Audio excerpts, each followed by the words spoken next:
Will start first in this West semi-final. And here are the offensive lineups. Mo Elowanibi, who is always a threat to maybe catch the ball out of the backfield. He did it against Saskatchewan this year. Leads the offensive line. Of course, Juan Johnson, well documented what he has done. 7 100-yard games this season. Robert Drummond gets the ball on a pitch, and the Eskimos are waiting in large numbers to stop him for little or no gain. Robert Drummond, the double threat on rushing and pass receiving, and there's a flag on the play. Procedure, BC, no end, decline. Second down. So the Lions are flagged on their very first play of this football game. Here's the Edmonton defense, and there's Derek McCready, the run stopper. Derek McCready will sub into the game and keep Leroy Blue, Melvin Hunter, and Benny Goods fresh. Don Wilson back in the game. It makes them better in pass coverage, but a little light against the run, and Rio Wells will be tested playing in his first playoff game. 2nd and 10, Lions at their own 38. Trouble, and there's a sack as Damon Allen can't get out of the pocket, and this Edmonton defense has risen to the occasion. Robert Brown, the rookie, with that pelt. Well, you know the Edmonton Eskimos are going to be fired up to play this football game. Everyone has pretty much ruled them out, something they're not used to here in Edmonton, to come into a game in their own park as underdogs, but they've relished it and they love it. Robert Brown gets home on this one. This is exactly what the Edmonton defense wants to do, to force Damon Allen into a 2nd and long passing situation and make him be perfect. He has not been a great passer this year, with 16 touchdown passes against 16 interceptions. Bisaglia's punt taken by the Gizmo at his own 37. Stops, looks for an opening, tries to go around the far side, and McCaffrey Nelson drags him down from behind for a short gain after a 40-yard punt from Louis Bisaglia. David Archer going in to start this game at quarterback. He was the offensive player of the week in the final week of the regular season with 4 touchdown passes against Saskatchewan. Up front for the Edmonton Eskimos, Shamir Shahini will have his hands full playing against Dave Chaters and Johnny Scott up front in the receiving corps. Troy Mills back in the lineup coming out of the backfield. Desperately need him to have a good game running the football. Troy Mills, the old Sacramento teammate of Dave Archer, didn't play last year along with Archer. And here's the first play for Edmonton, a short pass across the middle, and it's first down territory for the Eskimos. Defensively for the BC Lions up front, of course, Johnny Scott having a tremendous season for the BC Lions. He leads the way. Him and Dave Chaters are tough to stop. Antonio Armstrong anchors the middle linebacking core. There has been 6 middle linebackers try and play that position this year. Seems they have one, and of course, Steve Mohammed, as a rookie, leading the league in interceptions with 10 this season. 1st and 10. Archer and the handoff to Mills. He's got lots of room, and another first down off the left side. Big Troy Mills. Team with Tony Burse in that backfield getting the lead block, and big first down territory, 13 yards on that one. It's the first time that Troy Mills and Tony Burse will play in the backfield together during the game. Tony Burse started in the Labor Day game, but left the game with a pulled hamstring in the first series. Troy Mills is going to have more success with Burse back there because it's like having a guard with you in the backfield. So the Eskimos get their running game going early. Archer, far side, Don Blair's got it. And he's brought down about 4 yards short of the first down marker. Don Blair, the only 1,000-yard receiver on this Edmonton offense. Yeah, Don Blair has been hot and cold throughout the season, but he has come up with 1,000 yards. And if he is on his game, he's one of the best in the business. It'll be 2nd down and about 3.5 yards for the Eskimos, who are moving smartly here on their first offensive drive of the series.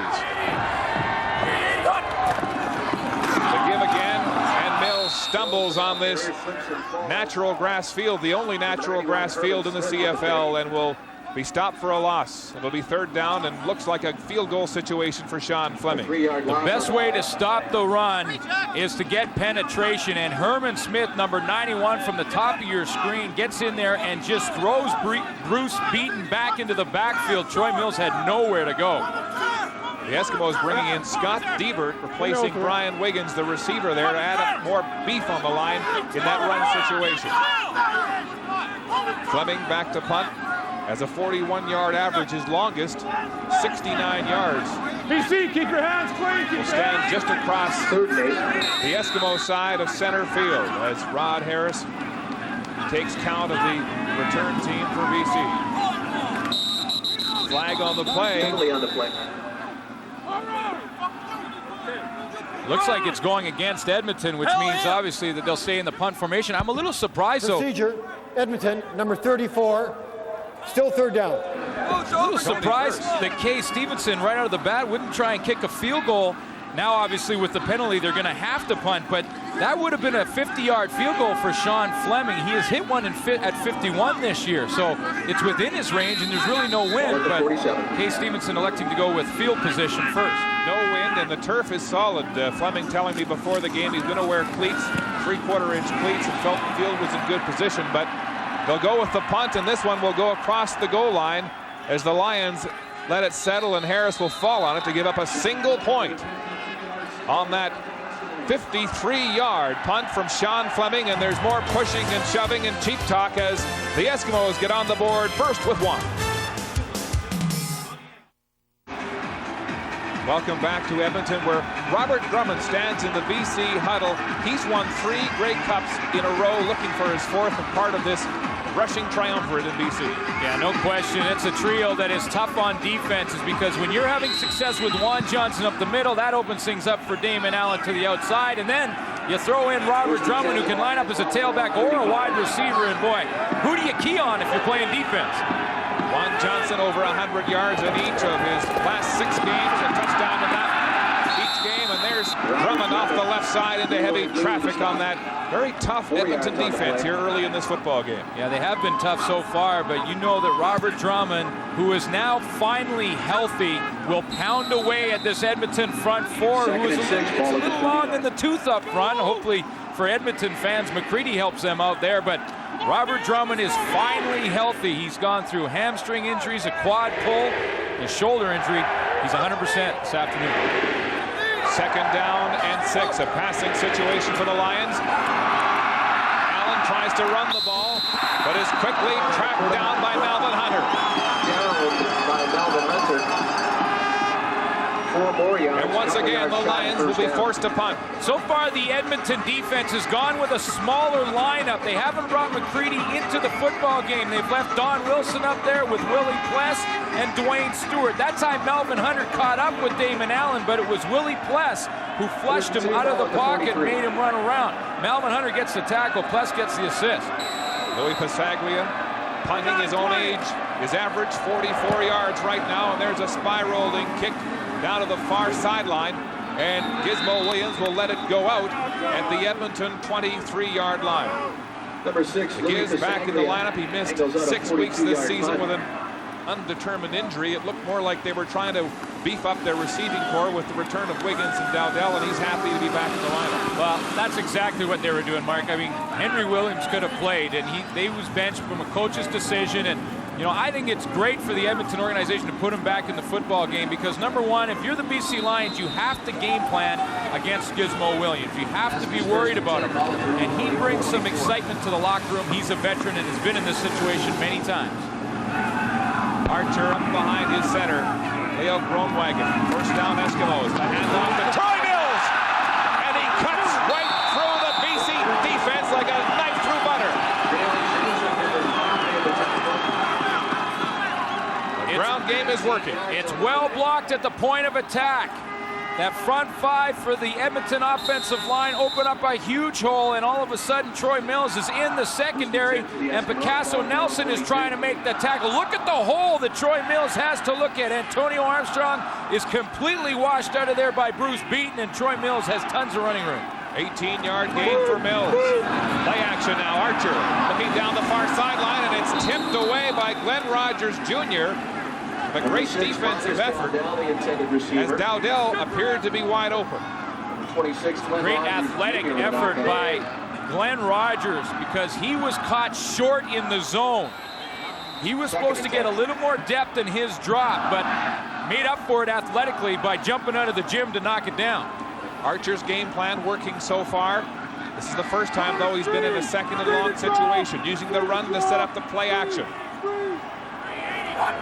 Second and 10, Archer in the shotgun.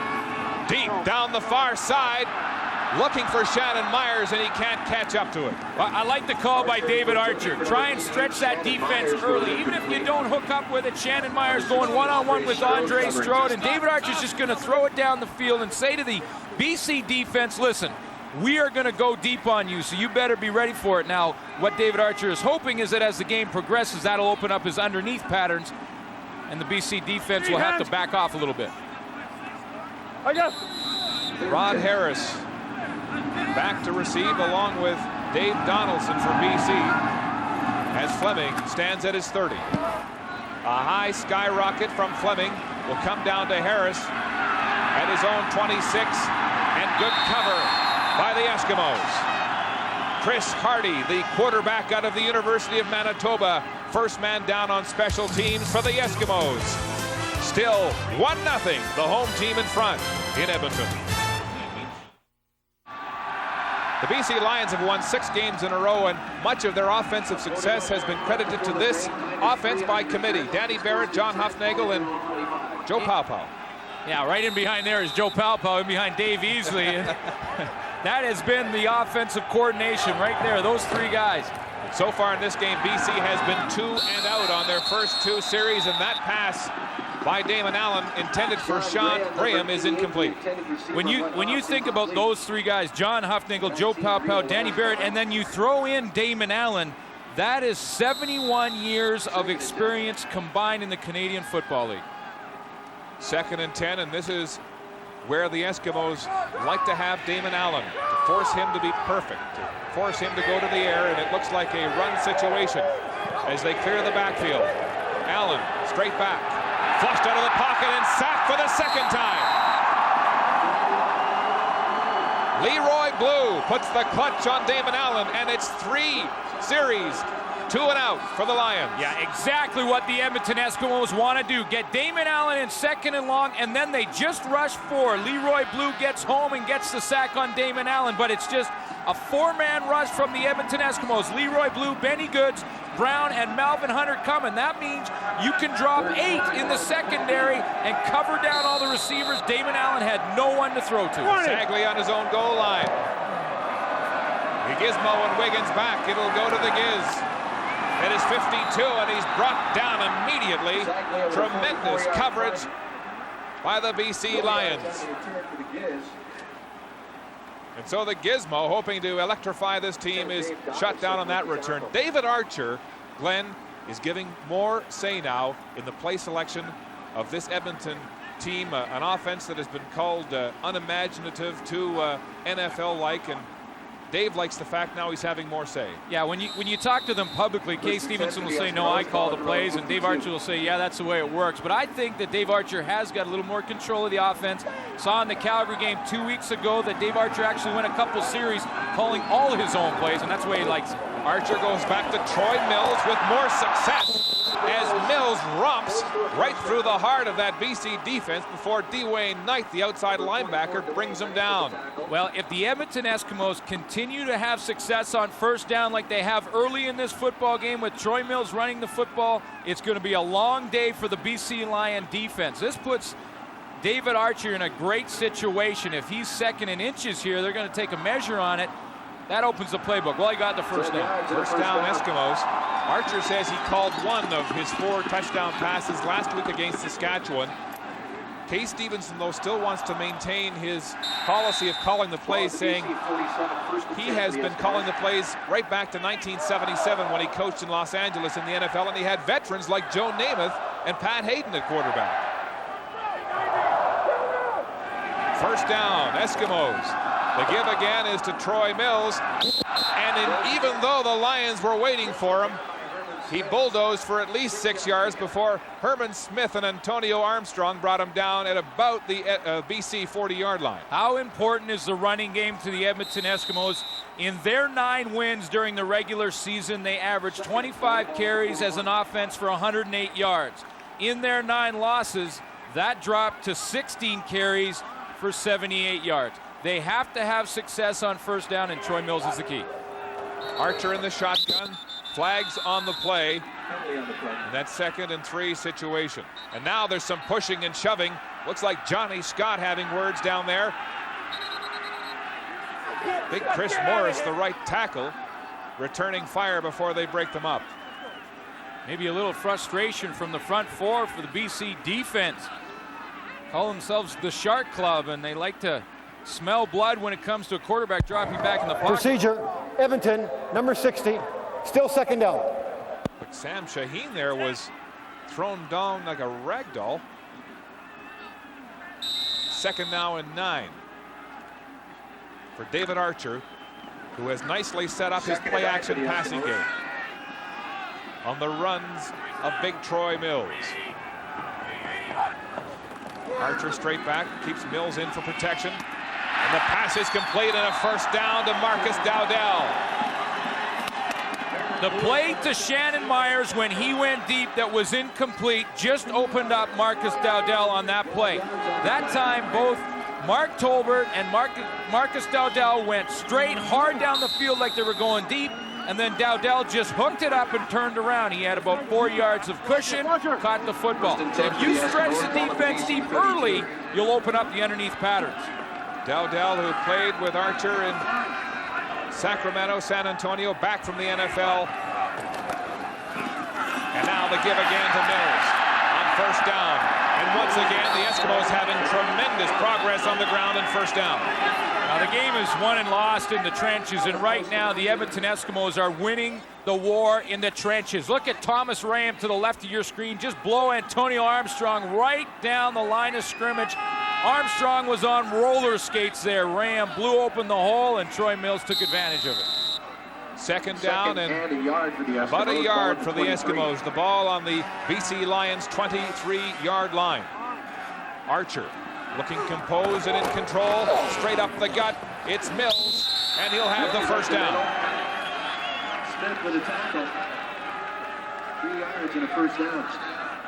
This is the type of ball control game that David Archer wants. We talked about his turnover problems. He has 8 interceptions on the year, all against the BC Lions, and largely due to the fact that he got into too many 2nd and long situations. But with Troy Mills running like he has been, that gets David Archer the playbook to open up and get in some 2nd and shorts. Tony Burse has come out of the football game limping.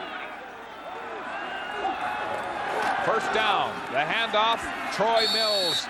A one-man wrecking crew as he gains about 5 yards and is close to the 15-yard line, and Dave Chaters makes the tackle along the defensive line for BC. Troy Mills didn't play football last year, and look at the way he's playing here at playoff time. Dave Archer, of course, with us in the broadcast booth. Wiggins and Dowdell, who came in the 2nd half of the season, were trying to make it in the NFL, and all 4 of these men have become keys in the Edmonton offense in the late season. An offense that really clicked last week in a 46-24 win over Saskatchewan to get this home field for the semifinal. Screen pass to Troy Mills, but he'll be tracked down by Johnny Scott short of the 1st down. Well, sometimes you can call the right play at the right time and just get beat by great athletic play defensively, because this was the call to make. The Lions coming on the blitz, little screen pass, but Johnny Scott sniffs it out and just with his speed runs down Troy Mills. David Archer's reacting because he knows he had the perfect call for the situation. When you get the blitz, run the screen. But Johnny Scott ran it down. And so a promising drive will stall at the BC 13-yard line as Sean Fleming comes in to attempt a 20-yard field goal on the left hash mark. Fleming good on 85% of his field goals this year. His longest from 51 yards out. Ball is down and right through the uprights. And so Sean Fleming has done all the scoring so far in this semifinal, but this man, Troy Mills, has been a wrecking crew on the ground. Recovering from knee surgery. This is Doug's first ever game in Commonwealth Stadium. Just off at home, their fans wish Doug a speedy recovery. Lions 1st and 10, all looking over 35.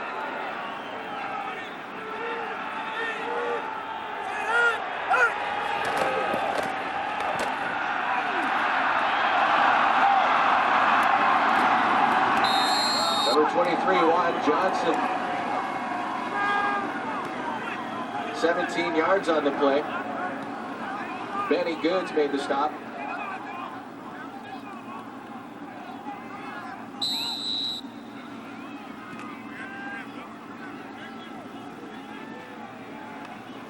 Ball of the BC 52, 1st and 10 for the Lions.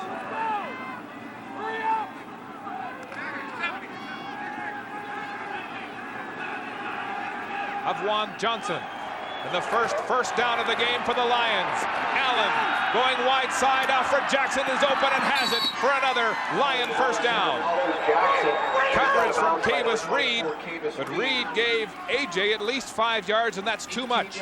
Well, this is a formation that the BC Lions want to go to in this football game if they can, and that's to isolate Alfred Jackson to the wide field on Kavis Reed. They're going to put 3 receivers into the boundary and have Alfred Jackson one-on-one with a lot of field to work with on Kavis Reed. Jackson back from the NFL's Baltimore Ravens. The handoff to Robert Drummond, and this time Drummond rumbles for big yards on first down as the Lions now move deep into Edmonton territory. Dwayne Stewart with the tackle for the Eskimos. Well, it's an interesting combination because, again, the Lions go with 3 receivers into the boundary. This time they run the ball and Drummond gets some hard yards up inside, but I wouldn't be surprised to see Damon Allen go right back and throw the ball out to Alfred Jackson in the same formation should they go to it. Damon Allen in his 15th CFL playoff game, lots of experience. This time, Drummond runs into the back of his own blocker, Mantika, who was felled by Melvin Hunter. Great penetration by the Edmonton front 4. I mean, these guys get great penetration right up in the middle of that defense. Watch how they just submerge and push the line of scrimmage, and Scott Hendrickson right back in the backfield, and Drummond has nowhere to go. Melvin Hunter reestablished the line of scrimmage about 4 yards into the Lions' backfield. And so the Lions will have to settle for a 41-yard field goal attempt from Louis Pasaglia. Pasaglia is good. And so the Lions cut Edmonton's lead to a single point on a 41-yard field goal from Louis Pasaglia, who was 2nd this year in scoring in the CFL with 197 points. Let's go down to field level, and here's Caroline Corey. All right, Mark, well, I was talking to Louis Pasaglia before the game, and I asked him after a 22-year career if he felt like he'd lost anything. He was reticent to say, but he did confess that he feels he's lost distance. For example, a 55-yard field goal today looks like 55 yards. A few years ago, it looked maybe like 35. Mark? That's interesting. That's interesting because, you know what, I've stood out there on the field and lined up for a 55-yard field goal, and the goalposts look like a postage stamp from there. So I guess Louis just said, you know, they look like they're 55-yarders from now on. Well, he's being all too modest. He has hit from as far out as 51 yards this season. 23 seasons in the Canadian Football League. And having one of his best years. I mean, he's like fine wine. He just gets better with time. I need some more for these old balls. Those old balls, old kickers. Pasaglia with his best year since 1991.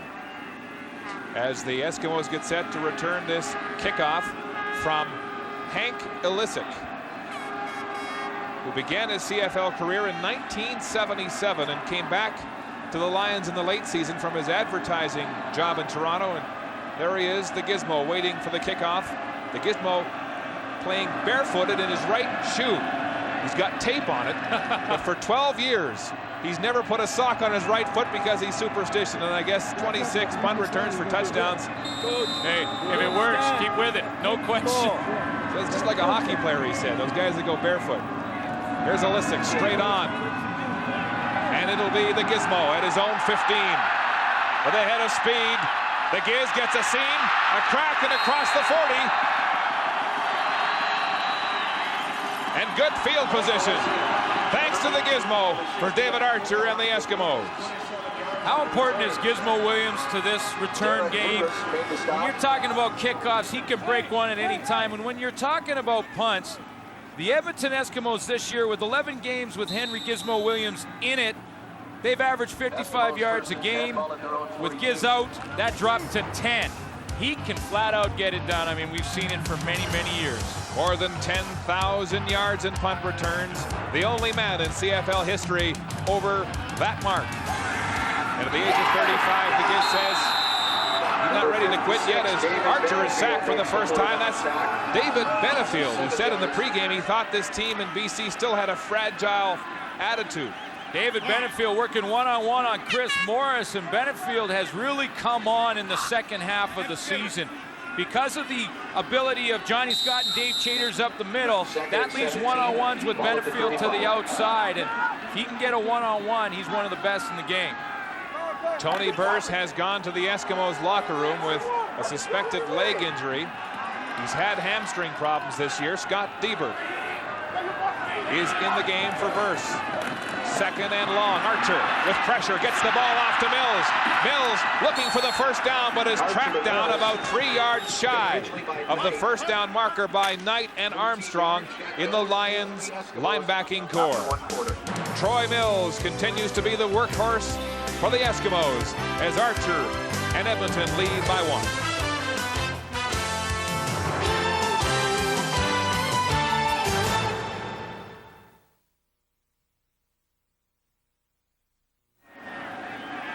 David Benefield with his 10th sack of the year as the Shark Club gets to Archer. Well, he gets the sack on the first play. Then on second down, this is what he does. He works as a decoy. Benefield's coming up the middle. He's the decoy. Picasso Nelson from the linebacking court comes from the outside and gets some pressure on Archer. Now he gets the ball off, but they hold Edmonton short.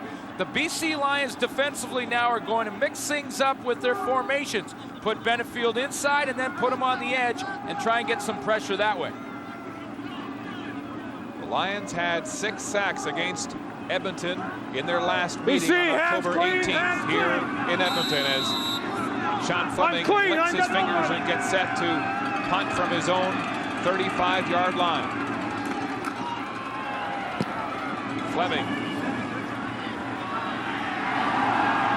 Dave Donaldson with the return, bellying back, but there are 4 or 5 Eskimos that bring him down for a loss on that return.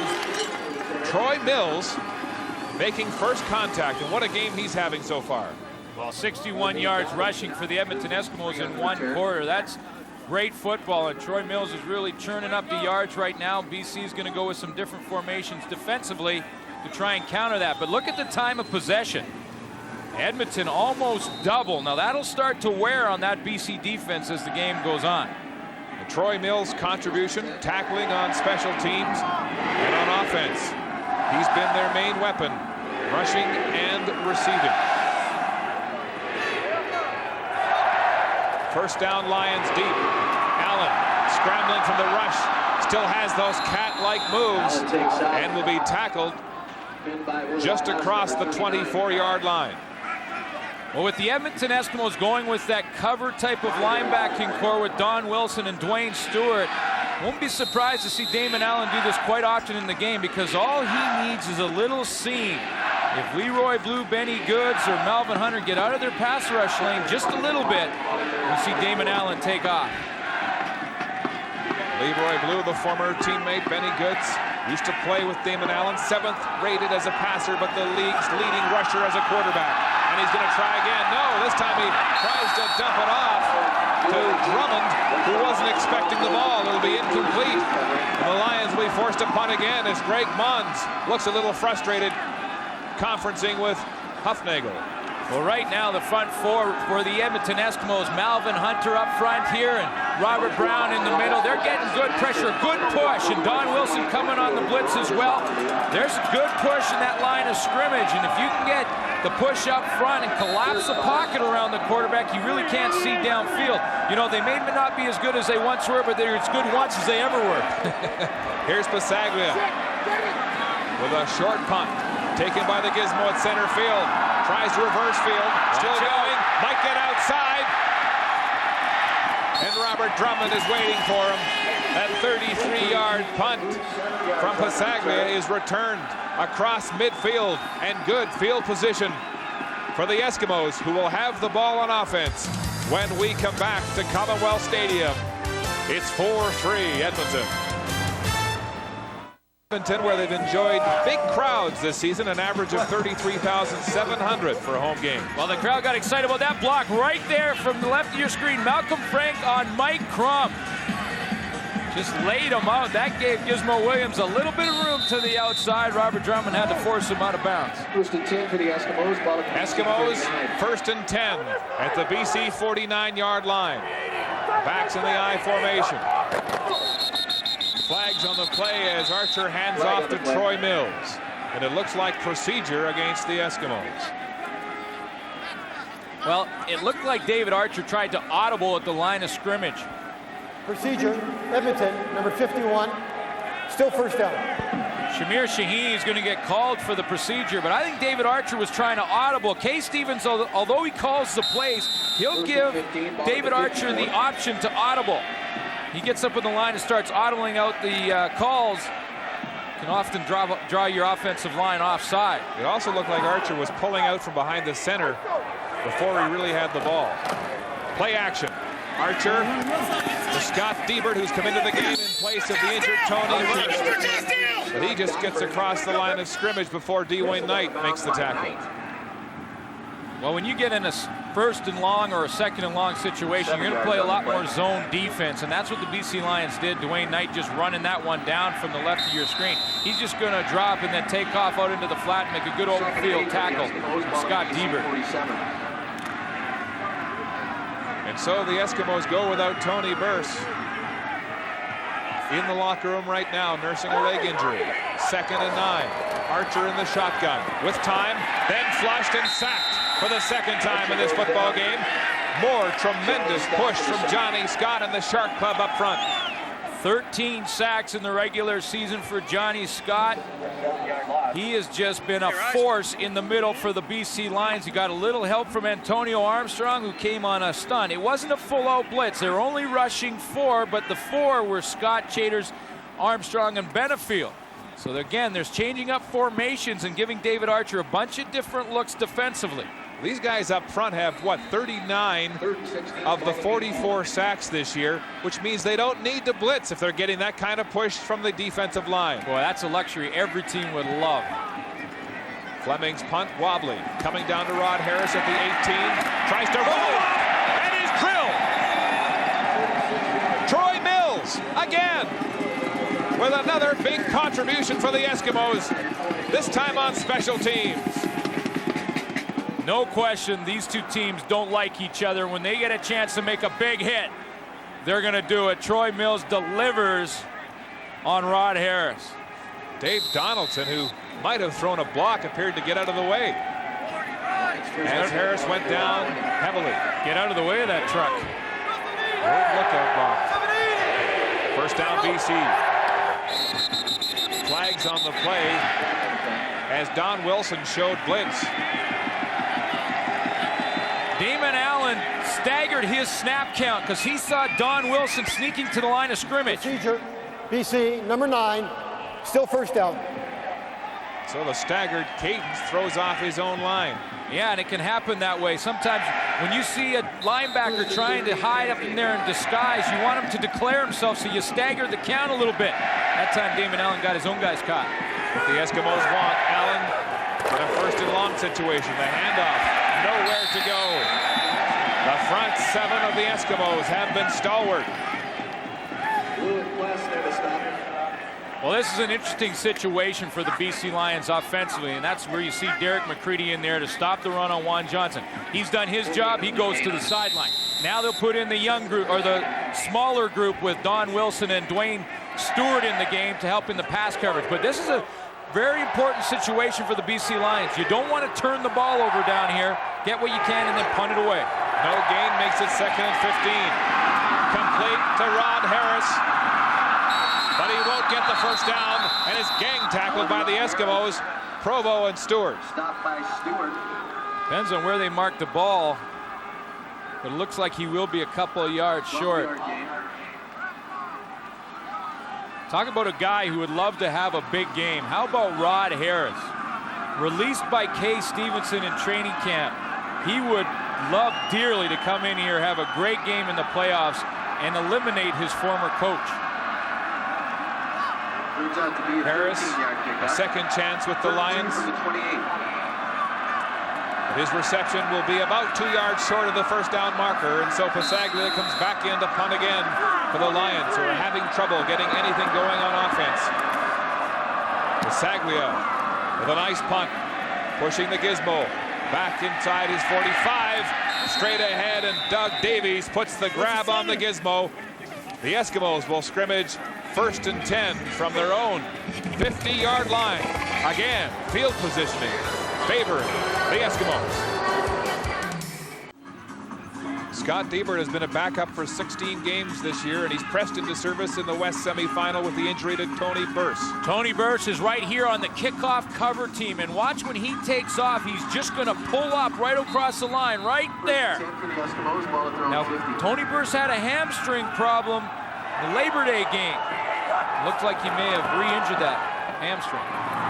Here's Archer with time to the far sideline. It's complete for a first down to Brian Wiggins. All right, let's go down to the sidelines, and here's Caroline. All right, Mark, just to update the status of Tony Burse. He's in the locker room. He has a pulled quadricep muscle. The doctor is further examining him, and they'll make an assessment at halftime as to whether he can get back in the game. How big is that decision, Glenn, to not dress C.J. Williams today? Well, now it becomes that much bigger. It's to see Scott Diebert to see if he can play. I mean, his first playoff game. Here's Troy Mills with a posse and only a gain of 2. Now the Lions are getting wise to this game plan, which Edmonton is featuring Mills. Well, Mills is just going to hit it right off the right side of the screen here, and the key block is at the point of attack, and that's on David Benefield, who creates a pile. Now, if that's Tony Burse, he maybe get a little more yardage. Not to take anything away from Scott Diebert, but Burse has had a little more practice at it. He's a mean, punishing back who loves to make contact, and his loss will be felt. Archer tries to hit Dowdell coming back to the ball, but it's incomplete with close coverage from one of Archer's old friends, Bo Lewis.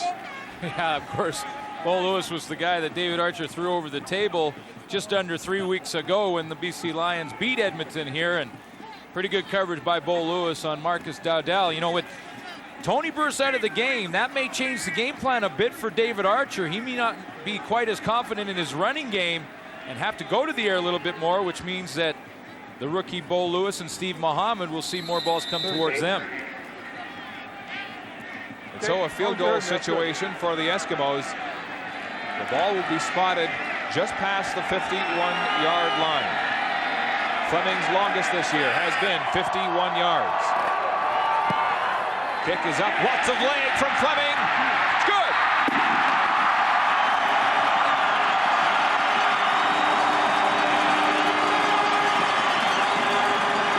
Sean Fleming, 2 for 2. And the Eskimos open a 7-3 lead here in the second quarter of the West Semi. And it's another Thomas Mobility football in the end zone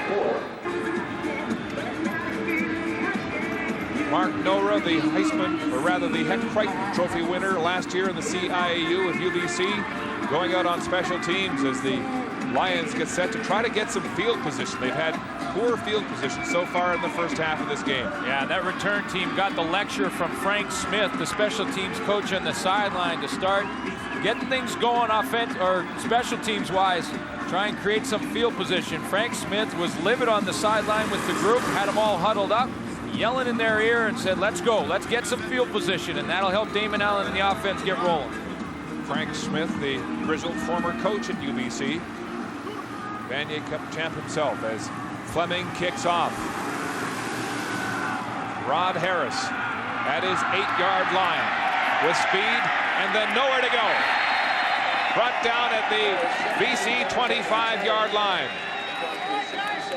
And it's Stewart and Diebert in on the play, and this BC offense has got to get going. There's Alfred Jackson, the big weapon through the air. Well, we saw that David Archer go deep to Shannon Myers early in the game. I think that Damon Allen has to go deep to Alfred Jackson at some point in this first half, just to make the same statement to the Edmonton defense that Archer made to the BC defense. Send the guy deep. Even if you don't complete it, you stretch him out a little bit. Alfred Jackson can go up and get it as well. BC has been 2 and out 5 times. Their biggest series has only had 4 plays. Play action from Allen. Across the middle and knocked down. Great defense from Rio Wells, the rookie, covering Rod Harris across the middle. There's always a question mark when you have a rookie in the lineup heading into the playoffs. No matter how they've played during the game, they're going to come across the screen right here. This is the crossing pattern from Rod Harris. No matter how well the rookie has played during the season, you're never sure when the intensity's turned up in the playoffs how they'll react. But so far, Rio Wells is not only holding his own, but he's making plays. Rookie out of Fresno State, 52 tackles during the regular season and a big knockdown there. Forcing Allen, 2nd and 10. Allen can't make up his mind and he'll run for it. And sliding for the first down.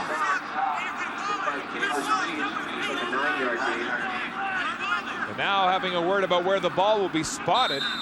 Awfully close to that first down marker.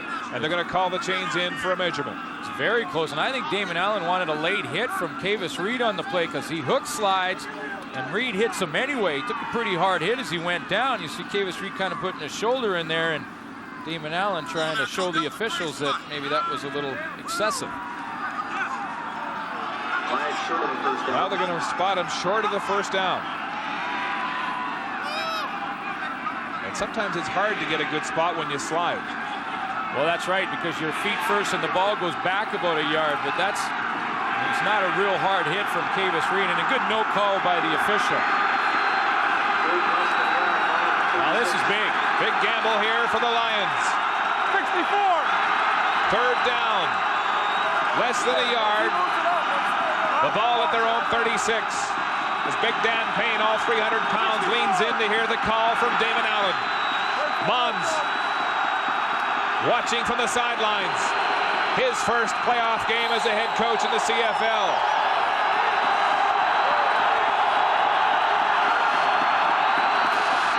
Allen will sneak.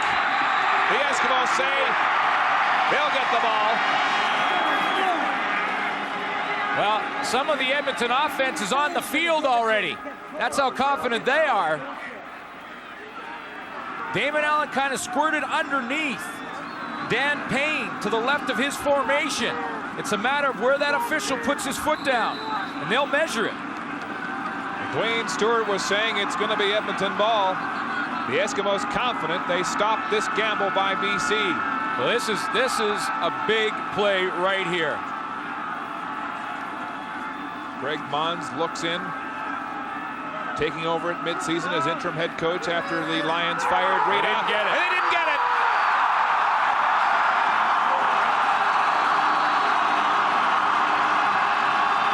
Derek McCready and this big Edmonton defense stopping the 3rd down gamble, and what a gamble on the 36-yard line of BC. It's huge because you're in your end of the field. When you're trying that gamble, it becomes that much bigger. You got to get low.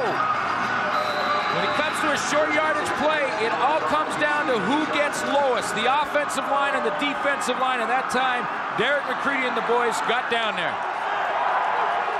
First down as Archer and the Eskimos take over on downs. Hitch pass to Don Blair with a block, and first down and more. Driven out of bounds by Dale Joseph, who inflamed the Eskimos by saying a few weeks ago that Edmonton was a fraud. The mystique was dead.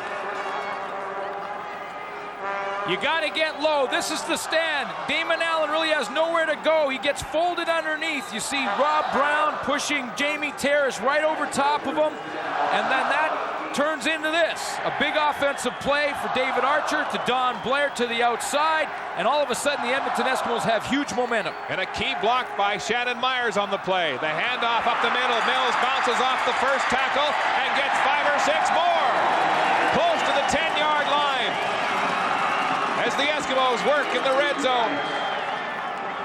When your defense comes up with a play like that on a 3rd down gamble, it gets everyone on the team pumped up. And Troy Mills, you can see the adrenaline flowing through his system when those knees are pumping and 2 and 3 and 4 BC Lions can't bring them down. Here comes the heavy team. Melvin Hunter coming in along with Jim Cooper, the backup center, and Scott Diebert as Blair comes out of the game. 2nd and 3. The Eskimos loading up. Troy Mills so far in this game, 10 carries for 71 yards, 3 catches for 28, a total of 99 from scrimmage. 2nd down and 3. The Lions load up the gaps on defense. Archer hands off to Mills. And he'll be close to the 1st down. Well, again, this is going to be close. And it'll be Kay Stevenson's turn if they're short to decide what to do on 3rd down. And that's the indication, 3rd and about a foot. Well, if it's that short, you almost have to go with it. You have to have confidence in your offensive line and your offense as a whole that they can pick up half a yard.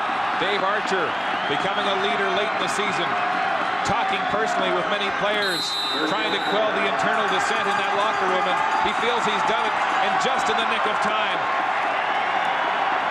3rd down Gamble. Archer with a big push from his line, and it looks like he might have it. They're winning the battle on the line of scrimmage, both offensively and defensively in this first half. We talked about David Archer getting the team to rally, getting the team on his side. You know what? In this game in the first half, he also now has the fans on his side, which is probably equally as important. It's got to be tough to be booed in your own ballpark, and Archer admitting he had to earn his place in this storied franchise, even though he was a veteran. 1st down and goal. Ball on the 6. The Troy Mills. He's got the touchdown.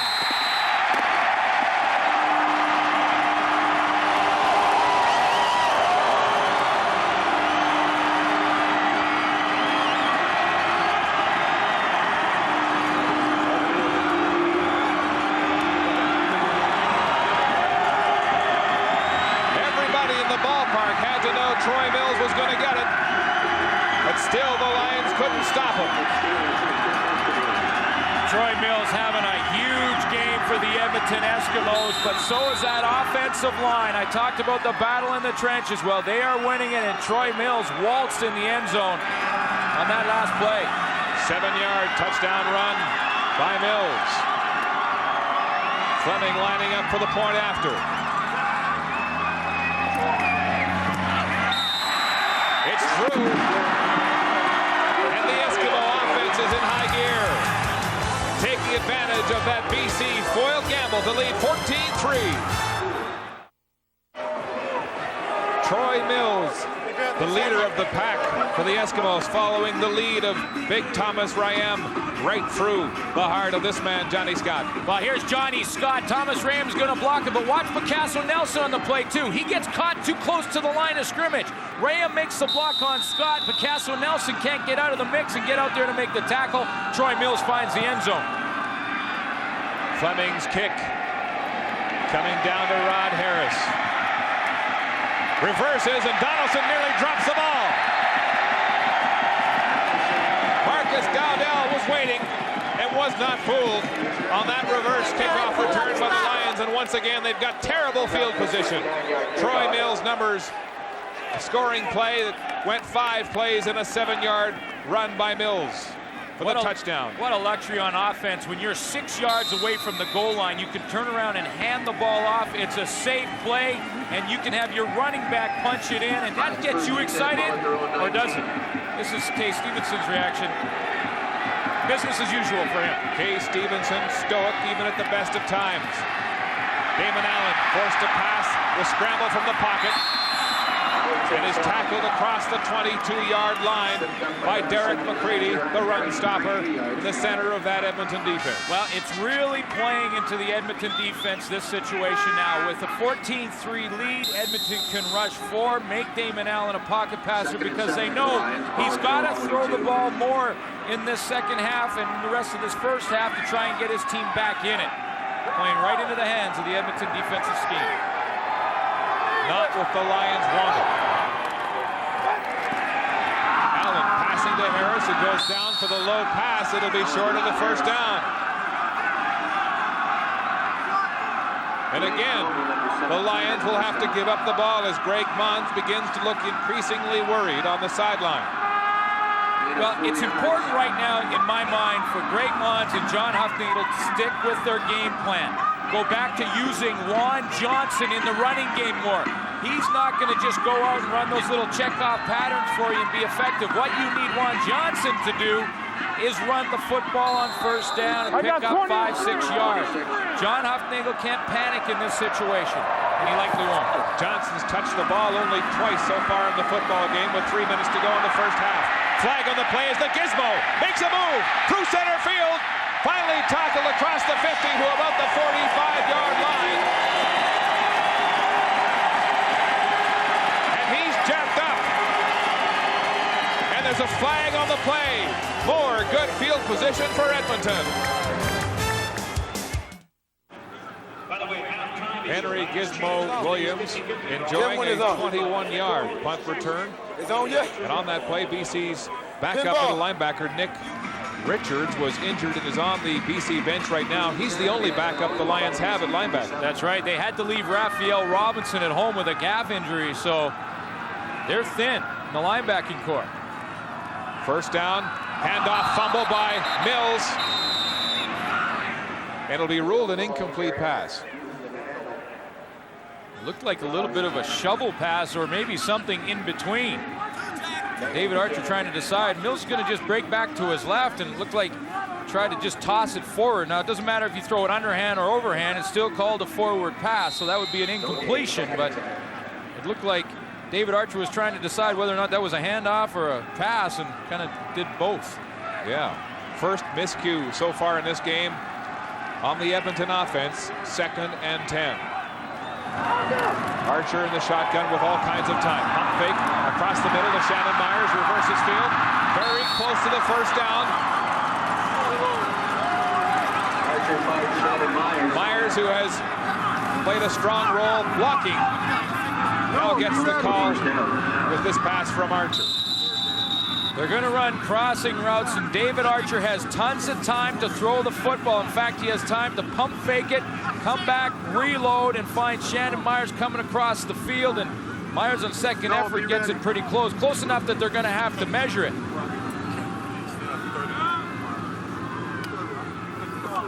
And they'll be about a yard short. Well, that's a long yard. I think David Archer's trying to convince Kay Stevenson to go for it because it's a little longer than he indicated. Yeah, it was kind of like the reverse of the old fish story. Eh? He was kind of shortening that yard. Exactly. And he is going to go for it. Kay Stevenson with all kinds of respect and confidence in David Archer through the good times and bad here in Edmonton. Well, the way Troy Mills has been running the football game, it becomes less of a gamble when you have a yard or just less than a yard to get it for the first down. Archer got the last gamble with a sneak.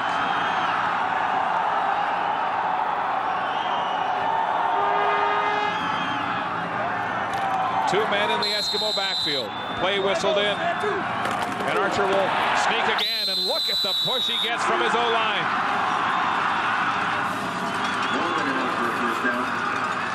Bruce Beaton and Leo Groenwagen with some help on defense from Malvin Hunter and the backup Jim Cooper, and it's a first down for Edmonton with the ball at the 35-yard line of the Lions. Well, right now, the offensive line for the Edmonton Eskimos are delivering blows, and that defensive line for BC are catching.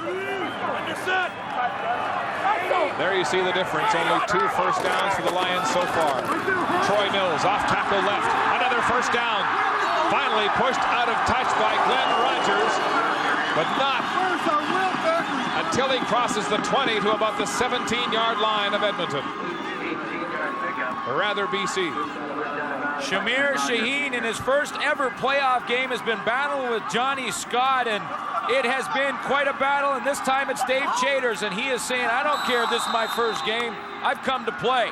He's not giving an inch to Dave Chaters or Johnny Scott, and Thomas Ram at the point of attack, blocking Herman Smith and not allowing him to get outside, opens up Troy Mills. Shaheen, of course, subbing, making only his 3rd start in place of Jose Munoz.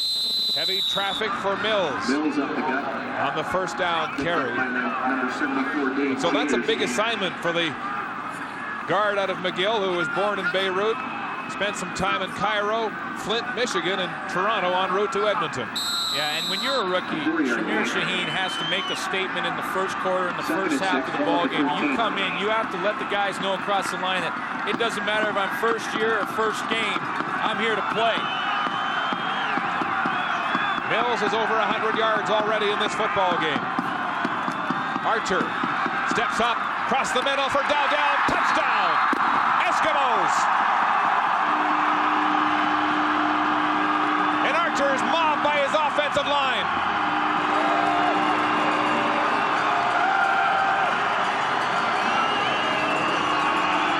And now Dowdell having words with Andre Strode, some trash talk, no doubt. Archer, though, separates them, and look at the spirit on this Eskimo football team, something we haven't seen all year.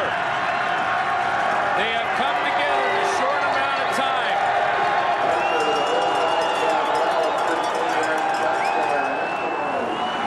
Marcus Dowdell, who a month ago spent a day off in a park passing with David Archer to work on timing and trust, which is so important between a quarterback and his receiver. And the trust pays off with a touchdown as the Eskimos threaten to turn this West semifinal into a one-sided game. Fleming's convert is good. And the Eskimos open a big lead, 21-3 over the BC Lions. Watch the domination of these three offensive linemen. Leo Groenwagen, Bruce Beaton, and Shamir Shaheen in the middle. Chaters, Antonio Armstrong, and Johnny Scott cannot get there. That gives Archer lots of time to stand proud in the pocket and find Marcus Dowdell. He has great sight lines downfield, time to step up and throw a strike. Dowdell had played only 5 games this season, coming back from the NFL. And that's his 4th touchdown of the year as they mob Archer. Team unity hasn't been stronger in Edmonton. If you project Marcus Dowdell's numbers, say hypothetically, what would he have done over the course of a full year? He gets over 1,500 yards receiving. That's the kind of impact he has made on this Edmonton offense. Dave Archer told us the other day that during that week in which he didn't start, second last week against Calgary, he spent time talking with teammates, trying to build up a rapport. He said, you know, with a young family with 3 children at home here, he didn't spend a lot of time socializing with his teammates, and he made an effort to get to know them better, and it's paying off in this football game as Ron Harris is dropped at the 25-yard line by Philippe Gerard, and there's more pushing and shoving. Right now, the Edmonton Eskimos are playing at a different level emotionally. Good job, good job. Now Archer, the cheerleader for the defense. He's going over there and shaking hands with everyone in the offensive line and talking to the defenders and the special teams guys coming off the field, and that's what a great leader does. Damon Allen has got to get the running game going for the Lions as they start again deep in their own zone at the 25-yard line. Unable to get the rookie, Juan Johnson unleashed. Forced in second and long situations. This time Johnson gets the ball and gets a first down and more. Breaks across center field. Finally, 3 Eskimos bring him down on a huge gain. But there are flags on the play. Talked about John Huffnagel not panicking. This one may come back, but you got to keep Juan Johnson in your running game involved. There's a lot of football to be played. And the look of dejection on the face of Johnson says it all. It is coming back, a 41-yard romp called back.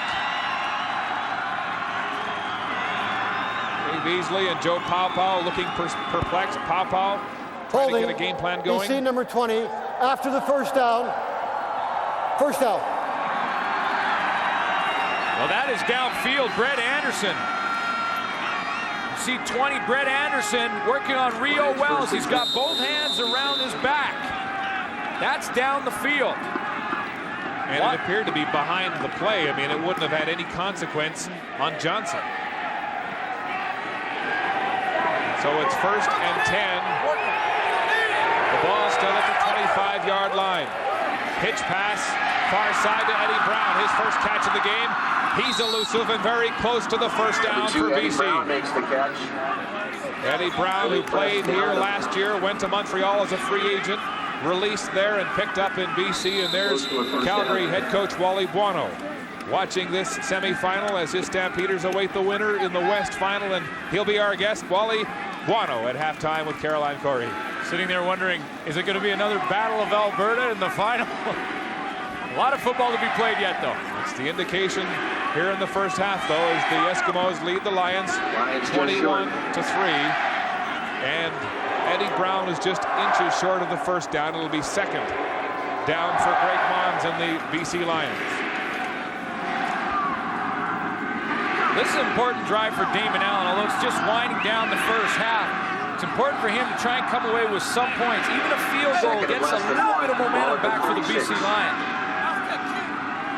1:28 left in the first half. Enough time for the Lions to muster a drive here and try to close the gap on the Eskimos at halftime. 2nd and inches. He'll throw the ball to Brown. He's got the first down and more across the 45 and tackled at about the 47-yard line. Willie Pless with some help from Kavis Reed. Now they'll get into the no-huddle offense. Damon Allen will call the plays on the line of scrimmage and try and work the clock as he's working the football down the field. And now this will be a challenge of his field generalship, because the plays are normally called from the sideline from John Huffnagel. The ball is in Allen's hands. To Rod Harris, he's got it. About 3 yards shy of the first down, brought down at center field. Well, it's a play they've gone to a couple times in the first half, and Rod Harris has caught every one of them, except for it's always been in 2nd and long, so it really hasn't mattered. But this time on first down, it puts them in a good situation, 2nd and 3. There's a lot of plays you can run on 2nd and 3. Dwayne Stewart and the Edmonton defense willing to give Harris a soft underneath, but not the first down. Here's Allen. He'll run. First down and out of bounds, and stopping the clock at the 45-yard line of the Edmonton Eskimos. 50 seconds left in the half. How smooth is Damon Allen running the football into the open field over here? I mean, Damon Allen, watch how he runs past the angle of 17 Dwayne Provo. Provo had the angle, and in 2 strides, Allen is outside. 50 seconds to go. Lions with 1 timeout. Damon Allen with a chance to huddle.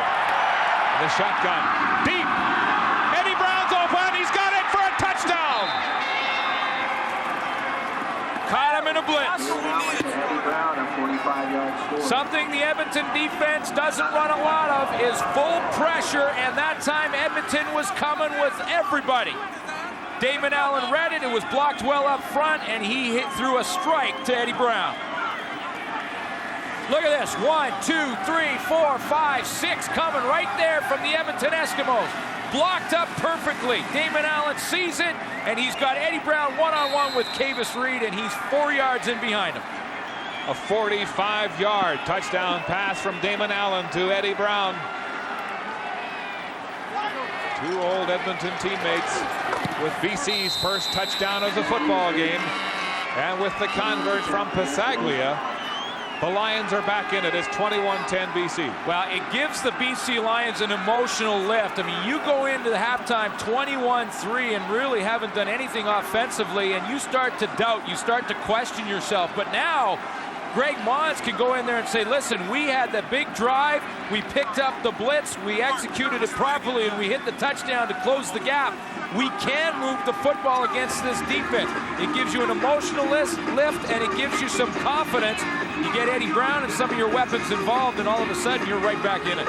It was hard to see what influenced Kavis Reed on those ankles, but he was at least 5 yards back. What's up, Well, Ronnie? Eddie Brown has run a couple of in T-Hub? routes and a couple of hitches, so I think Kavis Reed just settled on that shorter route, and then Eddie Brown just ran right by him. 6 plays, 85 yards, in 1:05. That drive started with 1:28 to go. And a 45-yard touchdown pass to Eddie Brown. I keep trying to tell him, it's my field. Well, he's done a lot right here in Commonwealth Stadium as a member of the Edmonton Eskimos, and he knows what it's like to play on the grass field at this time of year, and just gave Reed a little lesson. He looks like he is hurting a little bit. Does, holding his ribs. Yeah, getting his knee looked at as well. Adding injury to insult there. Boy, that would be tough loss. Even if Kavis Reed has to play the game and is playing hurt with Alfred Jackson and Eddie Brown at the wide receiver positions for the BC Lions, well, you want to be 100% if you're playing the corner. There's a spiral kickoff from Hank Olisic. There's a flag on the play. As the Eskimos come up with it, Patrice Denis. Eddie Brown with 6 touchdowns in the playoffs during his career in Edmonton, and here he is again with number 7 for the Lions. Well, last year with the Eskimos, close to 1,000 yards receiving and 4 touchdowns. He was dead in the water. Now, another thing, too. In 2 games versus Edmonton this year as a BC Lion, he's had 120 yards and a touchdown, so he loves playing against his own teammates. He says, this is my field, Commonwealth Stadium.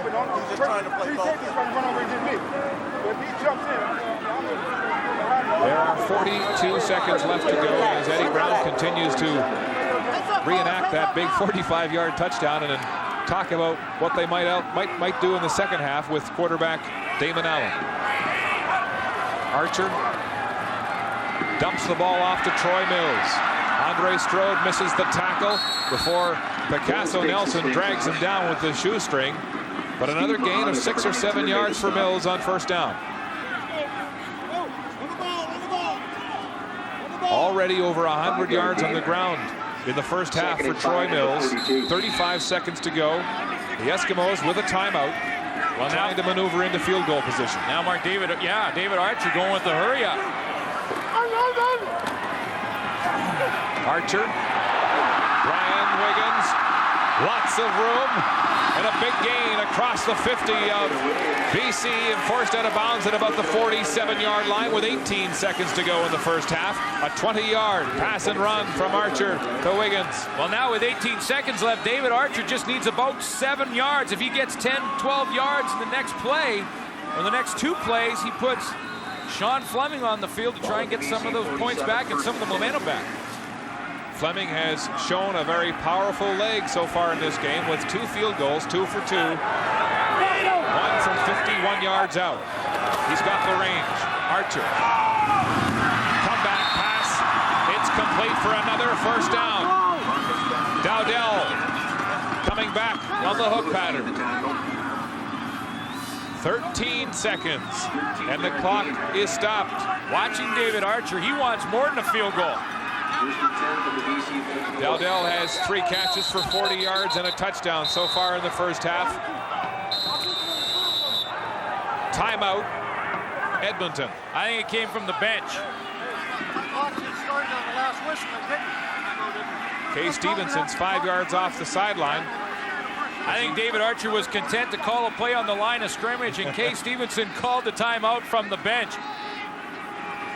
See, he's over there yelling for the timeout. He wants to get the timeout and get the play called. Stevenson, who calls the plays 90% of the time, calling the timeout to have a word with Archer. Archer had a play called and was up on the line of scrimmage ready to call the cadence. Be interesting to see if they were on the same page. 1st and 10, Eskimos, 13 seconds left to play. Archer has been prolific through the air. 13 completions in 17 attempts for 148 yards. He's got time, is going for the touchdown, but Dowdell gets turned around as the ball sails out of bounds. Double coverage on the play from Lewis and Rogers. But Dowdell had to work through double coverage that time. You having fun or what? He's having fun, and he's having a pretty good game. Watch him work. Bo Lewis is going to play the short zone, and he sees him going deep, so he's just going to go deep with him, and then Rogers comes from the right of your screen to help out over the top. Well, Archer obviously saw that, tried to go outside, seeing the support coming from Glenn Rogers Jr. And so it is a field goal situation. The third of this game for Sean Fleming. Ball at the 42-yard line. Jimmy Kemp is the holder. Backup quarterback. Suggesting a fake. This time they'll go for the field goal. Fleming boots it right through the uprights. Sean Fleming, 3 for 3 in field goals. And it's 24-10 Edmonton, with 4 seconds to go in the first half as the fans head for hot dogs and coffee. Well, I was sort of hinting towards a fake, but it's a good move by Kay Stevenson. Hey, you just got scored on a big play by Eddie Brown and the BC offense, so then you come up, respond, you move down the field, and you come away with some points of your own, and that just gets that ball rolling on your side again a little bit. Kay Stevenson and Archer discussing perhaps that play, and that looked like a Dave Archer kind of call. He likes to stretch the defense when he went deep to Dowder. Well, you know, the other thing, though, when you call a timeout, it gives the defense a chance to regroup. They go back in the huddle, and they say, well, wait a minute, maybe we should change things up. And BC defense made the right call and double covered the right guy in the play. What are you doing? Lions with 4 seconds to go. Damon Allen, the shotgun. Everybody's going deep. They'll drop it off to the far sideline to Eddie Brown. Time has run out. This will be the last play of an exciting first half of this Western semifinal in Edmonton. The Lions, Damon Allen and Eddie Brown getting closer, but it's all Edmonton in the first half, 24-10. Let's go down to Caroline. All right, Mark, Greg Mons is with me now. Greg, how badly did you need that touchdown by Eddie Brown? Well, obviously we needed it really bad. Our offense hadn't been doing much the first half, and obviously if we're going to win, we got to do a better job offensively. We got to do a better job of tackling and not giving up big plays defensively. And it's just a matter of we just got to regroup and come out. We're only 14 points down, and we'll have to do a better job the second half. Having a lot of success with the run, though, quickly. Well, we had, yeah, they called it back for holding, but you know, we got to make some adjustments at halftime and come out and do a better job. I'm not happy with the effort so far. Thanks very much, Coach. All right, we'll be back in Edmonton right after this commercial break, where the Eskimos are leading in Edmonton.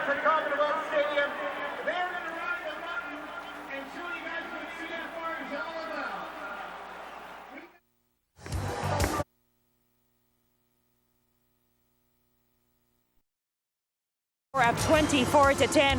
Well, obviously the winner of today's matchup will go on to face the Calgary Stampeders in the division final a week from today at McMahon Stadium. Wally Buono, the coach of the Stamps, joins me now. Wally, you've been watching this game. What are your thoughts on the first half? Well, it's been an excellent game, and you got to give the Edmonton Eskimos a lot of credit. They played with a lot of emotion. They played with a lot of intensity, and obviously they've come together as a football club. But, you know, the BC Lions put a drive together, which put them right back into the game. Now, let's talk a bit about your team. And how did you prepare this week without really knowing who your opponent would be in the West Final? Well, what we did, Caroline, is we didn't prepare, actually. When we went back to training camp, we used the days to work and improving our own systems. We worked against ourselves as we would in training camp, and what we wanted to do was just do the things we do better. I really feel that it's important for us to improve as a football club, and one way to do that is to self-scout yourself and self-evaluate. We've had 3 excellent practices. They've all been in the cold and in the snow, so hopefully it prepares us also to play in that kind of weather. Right. Now, in early October, I'd read that your quarterback, Jeff Garcia, wanted to take more control of the offense. How will you engineer your offense through the playoffs? Well, again, Jeff has a lot of control on the offense. You know, he has the freedom to change a play on the line if he feels it's appropriate. And, you know, most of the input that we'd like from the quarterbacks is in the general meetings. And, you know, Jeff's done an excellent job of that. If we have to go no-huddle offense, a lot of times we'll give him the onus to call the play. So, you know, we've involved him, and I think he's responded very well. Well, Wally, you know, just like the fans here in Edmonton, you've got tough fans there in Calgary, but sometimes the Stampeders don't always do so well in the playoffs compared to your regular season. What are the expectations from the fans and from yourself for the playoffs this year? Well, I think the expectations from the organization and from people within Calgary is for us to be Grey Cup champions. You know, I think we have a good enough football club. We've returned a lot of veterans back for that reason. And, you know, we've put ourselves in the position that we want to be. We wanted to play the Western Final in Calgary. We have the team with the best record. And obviously, whoever comes out of that game there is going to have momentum. But from our point of view, the momentum that we need to have is our own intensity and our own drive. And these guys, like I say, have worked hard this week. They really have concentrated on what we wanted to get done. And, whoever comes down here will be prepared for. All right, well, thanks very much for joining us today, Wally Bono, and we'll see you in Calgary at McMahon next weekend. Well, thank you. Well, here in Edmonton, the Eskimos are ahead of the BC Lions by a score of 24-10. The Lions engineering a tremendous comeback here late in the second quarter. We'll be back with second half analysis right after this. Welcome back to Commonwealth Stadium in Edmonton, where the hometown Eskimos lead the Lions by a score of 24-10 in a game, Glenn, which featured a very risky third down gamble by the BC Lions deep in their own end, inside their own 40, and it failed, and it led to a touchdown, and it's been a big story. Yeah, so far the Edmonton Eskimos are dominating the line of scrimmage both offensively and defensively, and we went for this third down gamble. The BC Lions trying to pick up about a yard, and Damon Allen doesn't get it. That gave the Edmonton Eskimos a huge lift, and they went down and scored right afterwards to get a ton of momentum on their side of the field. Here's a touchdown that resulted coming from Troy Mills, who is having a tremendous game. Mills has 138 yards and 1 touchdown in the first half alone of offense. And then Marcus Dowdell has been the #1 target for David Archer, who's getting lots of time to throw in the first half. He hits Dowdell. He's got 40 yards so far in the first half of the game. And the only thing the BC Lions can sort of cling to right now is this. Damon Allen hit Eddie Brown for the deep touchdown late in the half. That's got to give them a little bit of confidence. At least they can say at halftime, look, we can move the football. If we're going to talk about key moves in this game, it has to be Derek McCready coming back after missing 9 weeks and really stuffing that vaunted BC run game. Well, Derek McCready was a big part on that gamble as well. He was part of the reason that Damon Allen didn't get it. And you're right, he's done a nice job of taking Juan Johnson out of the game, but so is the score. Damon Allen has to throw the football a lot more now because he's behind. They can't rely on the run, so what do you do if you're a BC Lion? What do you tell those guys in the locker room? Well, I think you go back to the drawing board. I think you say, listen, our game plan was good coming in. Let's stick with it. Juan Johnson's got to get involved again.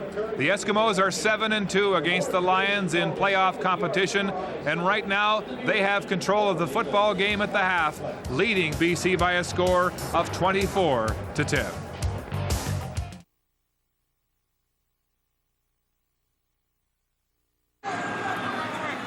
Welcome back to Commonwealth Stadium in Edmonton, where the Eskimos lead the Lions 24-10 as we get set to start the third quarter. Troy Mills staying limber after a fantastic first half, 103 yards rushing and 1 touchdown. Let's go to Caroline now with the Edmonton head coach.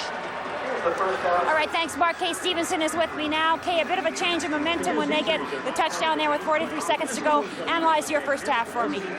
Well, I thought we played pretty well the first half. I hate that we gave them that touchdown there. They got a big play on us, but give them credit. We just got to come back and play exceptionally good football because this football team can score an awful lot of points. Well, tremendous success with the running game on your part. How would you like to keep that going? Well, we're going to have to. We've got to keep it going and keep the pressure off and keep our defense off the field. Thanks very much, Kate. Good luck second half. Let's head it back to Mark and Glenn. Thanks, Caroline. And there's a look at the first half stats. And yeah, look at the rushing game, or the non-existent rushing game from the BC Lions. Yeah, part of the problem is they're behind. So you're going to throw the ball a little bit more when you're behind. But with a whole half to play, you got to stick with that running game. When Juan Johnson has touched the football, he's had success. I think the BC Lions have to go back to it. And balance in the Edmonton attack, 148 yards through the air, 105 on the ground, and 16 first downs. I would think that they didn't make too many changes in that locker room at the half. The game plan going according to plan. Here's Brian Wiggins with a head of steam as he picked up that bouncing kickoff from Alisic and gets the ball across the 52-yard line. Good field position for David Archer as he huddles on the Edmonton bench. Wait a minute. Jimmy Kemp is going back into the game as we look at the comparison between Dave Archer and Damon Allen, and there really is no comparison. You gotta wonder why David Archer is not starting the second half after a great first half. It's very, very interesting why they would go with Jimmy Kemp. Unless David Archer has some sort of injury. David Archer had a good first half, had the momentum, and had the guys pretty much fired up. Now this may be just one situation where you put Kemp in for one series. 51 Edmonton, still first down. What Kay Stevenson could do is put Jimmy Kemp in for one series, let him run, and then let David Archer watch from the sideline. We wondered about this because 2 weeks ago, Archer did not start the game against Calgary, charted from the sidelines, had a better idea of the defense he'd be encountering, and maybe that's what's happening right now.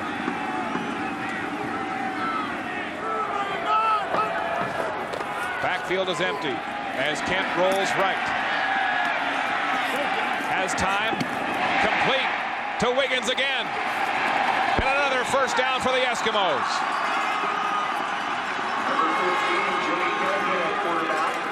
Now, the Eskimo march continuing. This was a scene earlier as Archer came out of the locker room. Appears to be in some pain, warming up. Hopefully it's not that abdominal strain that forced him out earlier in the season, coming back to haunt him. Yeah, he definitely looked hurt when he was just throwing that little 10-yard warm-up ball. And on that last play, bad news for the BC Lions. Dave Chaters was chasing Jimmy Kemp, and he looked like he pulled up. Pulled a muscle in his leg and went right down on one knee and almost stopped walking. That would be a huge loss to the middle of that BC defense. Chaters with his 10 quarterback sacks this season, number 2 on that BC defense that was feeding on quarterbacks throughout this season with 44 sacks. They're balancing out the injury situation with David Archer. Boy, if it's that stomach injury again, especially at this point, taking him out of the football game, and you know it's that much tougher when it gets cold. Look at his hand. Oh, he's icing his thumb on his throwing arm. I'll tell you, about 5 years ago, I saw his thumb dislocate and the tendon injured when he was playing for Sacramento. He went back in with it taped up, and just by putting his chin strap back on, pushing on the buckle, it popped again. Troy Mills, right side. Glenn Rogers Jr. waits for him.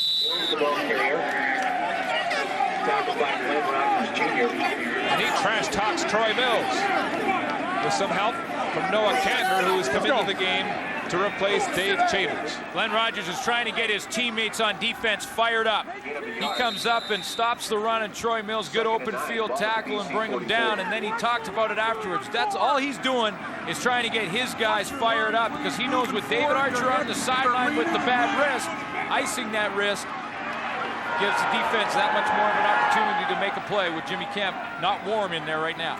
Usually in those situations, it's the result of a quarterback's passing hand hitting somebody in the face mask, the helmet, where the shoulder is. Kemp's passes errant intended for Dowdell, and well, he wanted a pass interference call. It was one-on-one Dowdell on Bo Lewis. Bo Lewis is going to break on the ball, and there's a little contact just before the ball arrives, but I don't think Dowdell could have caught that one anyway. It was way too far outside. So another field goal attempt by Sean Fleming, who has been good on 3 of 3. This one from the 51. He's already had one from the 51 in this game, and that is his longest of the season. Lots of leg from Fleming. It's wide. Rod Harris has it and will concede a single point to try to give the Lions some field position. Wide from 51 for a single. Make it 26-10 Edmonton here early in the second half.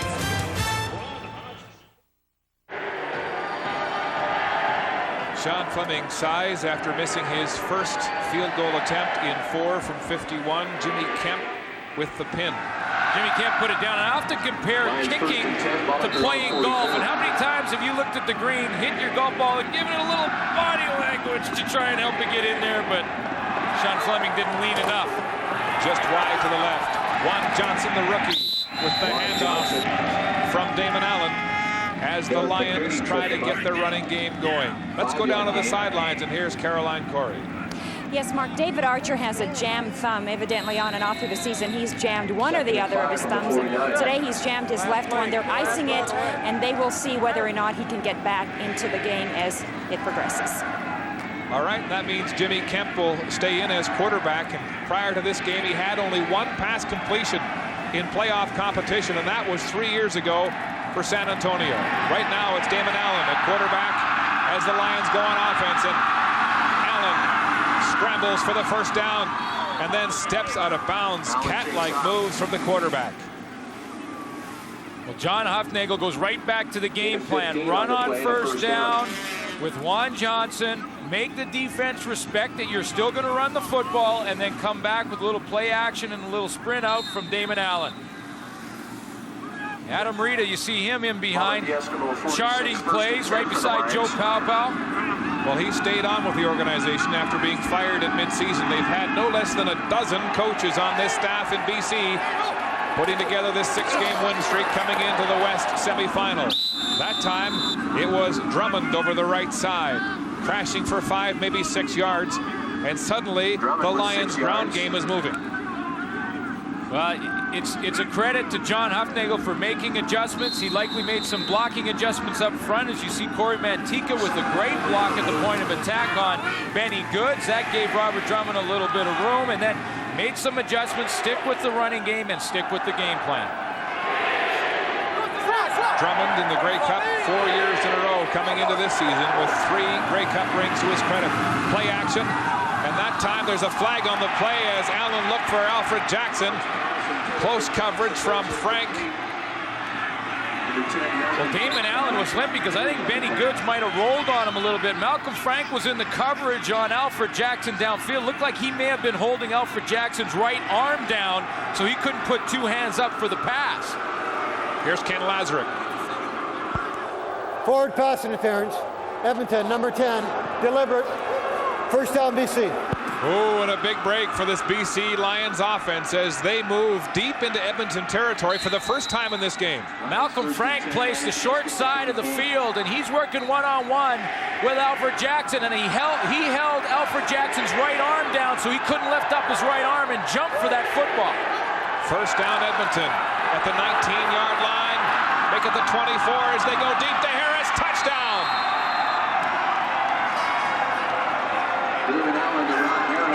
Damon Allen with his second touchdown pass of the game. This one to Rod Harris. And I think old Mo just switched sidelines. Momentum now. The pendulum flowing to the Lions. When you give a quarterback time to throw the football, he can look to 3 and 4 reads and deliver this one for the touchdown. Damon Allen had all day to throw. Rod Harris was his 4th choice, but a good one. Dwayne Stewart, the linebacker, trying to cover the receiver with disastrous consequences for the Eskimos. And BC is back in the game. And this is how valuable John Hufnagel is to this coaching staff. With Hufnagel, Joe Paopao, and Adam Rita, like we saw in the booth, they go in at halftime and can make adjustments to take advantage of what Edmonton did defensively in the first half. I mean, that is an adjustment pattern. They see that they're going to have Dwayne Stewart on Rod Harris, and you know they go in at halftime and they say, listen, we've got Dwayne Stewart, a rookie linebacker covering a veteran slot back. We got to try and find Rod Harris, especially in the green zone. They come out in the second half and take advantage of it. Joe Paopao, fired at midseason as the offensive coordinator in Winnipeg, hired on in this offense by committee in BC along with Hufnagel. Adam Rita staying on. You gotta think that these guys are feeling a little bit more confident as Paopao smiles. A little bit of a smile there from Joe Paopao, and a lot of football to play, and they're still behind, so it's only a half smile. And an unorthodox arrangement in that Hufnagel commutes to these games by weekend. That's right. He gets the film during the week from his home down in the States, and then he comes up a couple days before the game and starts to develop the game plan with Rita and Joe Paopao. Now, when was the last time you saw a kicker tie up the toe of his cleat as Hank Olisic is the only man straight on? Well, at least he's not wearing glasses this game. Get the contacts in. It's a high one from Olisic. Dropped by Benny Goods, but he gets it back. Straight arms, Rogers, finally cut down. Benny Goods, 4 yards on the return. Benny Goods gives the Eskimos the ball at their own 40. Into the hands of breadbasket of Dowdell, but it looked like it was tipped en route. Jimmy Kemp remaining at quarterback for the Eskimos. And his pass to Dowdell isn't complete. Well, the timing isn't the same. David Archer was right on time with Marcus Dowdell in the first half. Jimmy Kemp has had to come in, and he's not on time. Antonio Armstrong gets his hand out there and deflects that one, but Jimmy Kemp had Brian Wiggins wide open down the field, and David Archer seeing if he can return to this football game. Well, we've seen this before. Archer, who is a warrior, getting taped and trying to stay in. They might need him if the Lions continue to come back. Here's Kemp scrambling for his life. Drops the ball! And then the Lions have it! Dwayne Knight recovers at center field for BC. Well, if momentum hadn't changed, it has now. Now, Jimmy Kemp did not expect to play in this game. He wasn't warm, and then when David Archer comes out and can't grip the football because that injury is on his passing hand, he has to try and get warm in a hurry. He's being chased down. Noah Cantor, who's come into the game for Dave Chaters. Yeah, that's right, and he gets that hand out there and knocks the ball out. I believe it was Dwayne Knight that came up with a fumble. Big play for the backup, Cantor, the Canadian out of St. Mary's. The Lions take over at center field. Drummond with a big hole. Robert Drummond, first down territory across the 35-yard line. Robert Drummond, 22 yards. You know what? When you get down, when you lose momentum, you really see it in the trenches. And it looks like they're running right at the diminutive linebacker, Don Wilson. Well, that's right. That's where they're going to go because Edmonton has been able to get away so far by leaving Don Wilson in the football game along with Dwayne Stewart, both small linebackers. He's been able to do it because the four guys up front have done a nice job against the run. But now BC's having success. We may see more of McCready. First down Lions at the 33. Look at the jump, and Damon Allen scrambling now. And very close to the first down, a late hit perhaps, and a flag on the play. No question. Absolutely no question. I believe it was the safety, Trent Brown. And that is a penalty. And I don't know if Trent Brown is arguing. I don't know what he's arguing. No question, Damon Allen is going down. He is on the turf, and there's the late hit. Shoulder right into the shoulder and head area. Unnecessary roughness. Edmonton, 28. First down, BC. Wow. No question, that's a penalty. And Allen was vulnerable there. You hate to see athletes going down backwards with their neck exposed and taking a late shot like that. The penalty will move the ball all the way to the Edmonton 11. First down. Stevenson works his gum.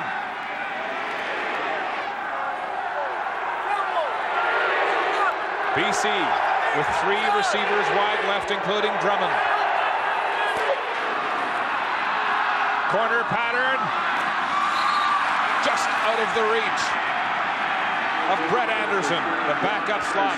Well, one way to try and help in your pass rush and in stopping the run game is to have a stun up front, and that is to get Don Wilson involved in the blitz. He was coming on that blitz. Damon Allen read it and just couldn't hook up with Brett Anderson down the field. Anderson starting the game as the backup to Sean Graham, who had 2 touchdowns against these Eskimos on week 16, October 18th, right here in that 31-7 win. Damon Allen loves quarterback draw down here. Nobody in the backfield except Allen.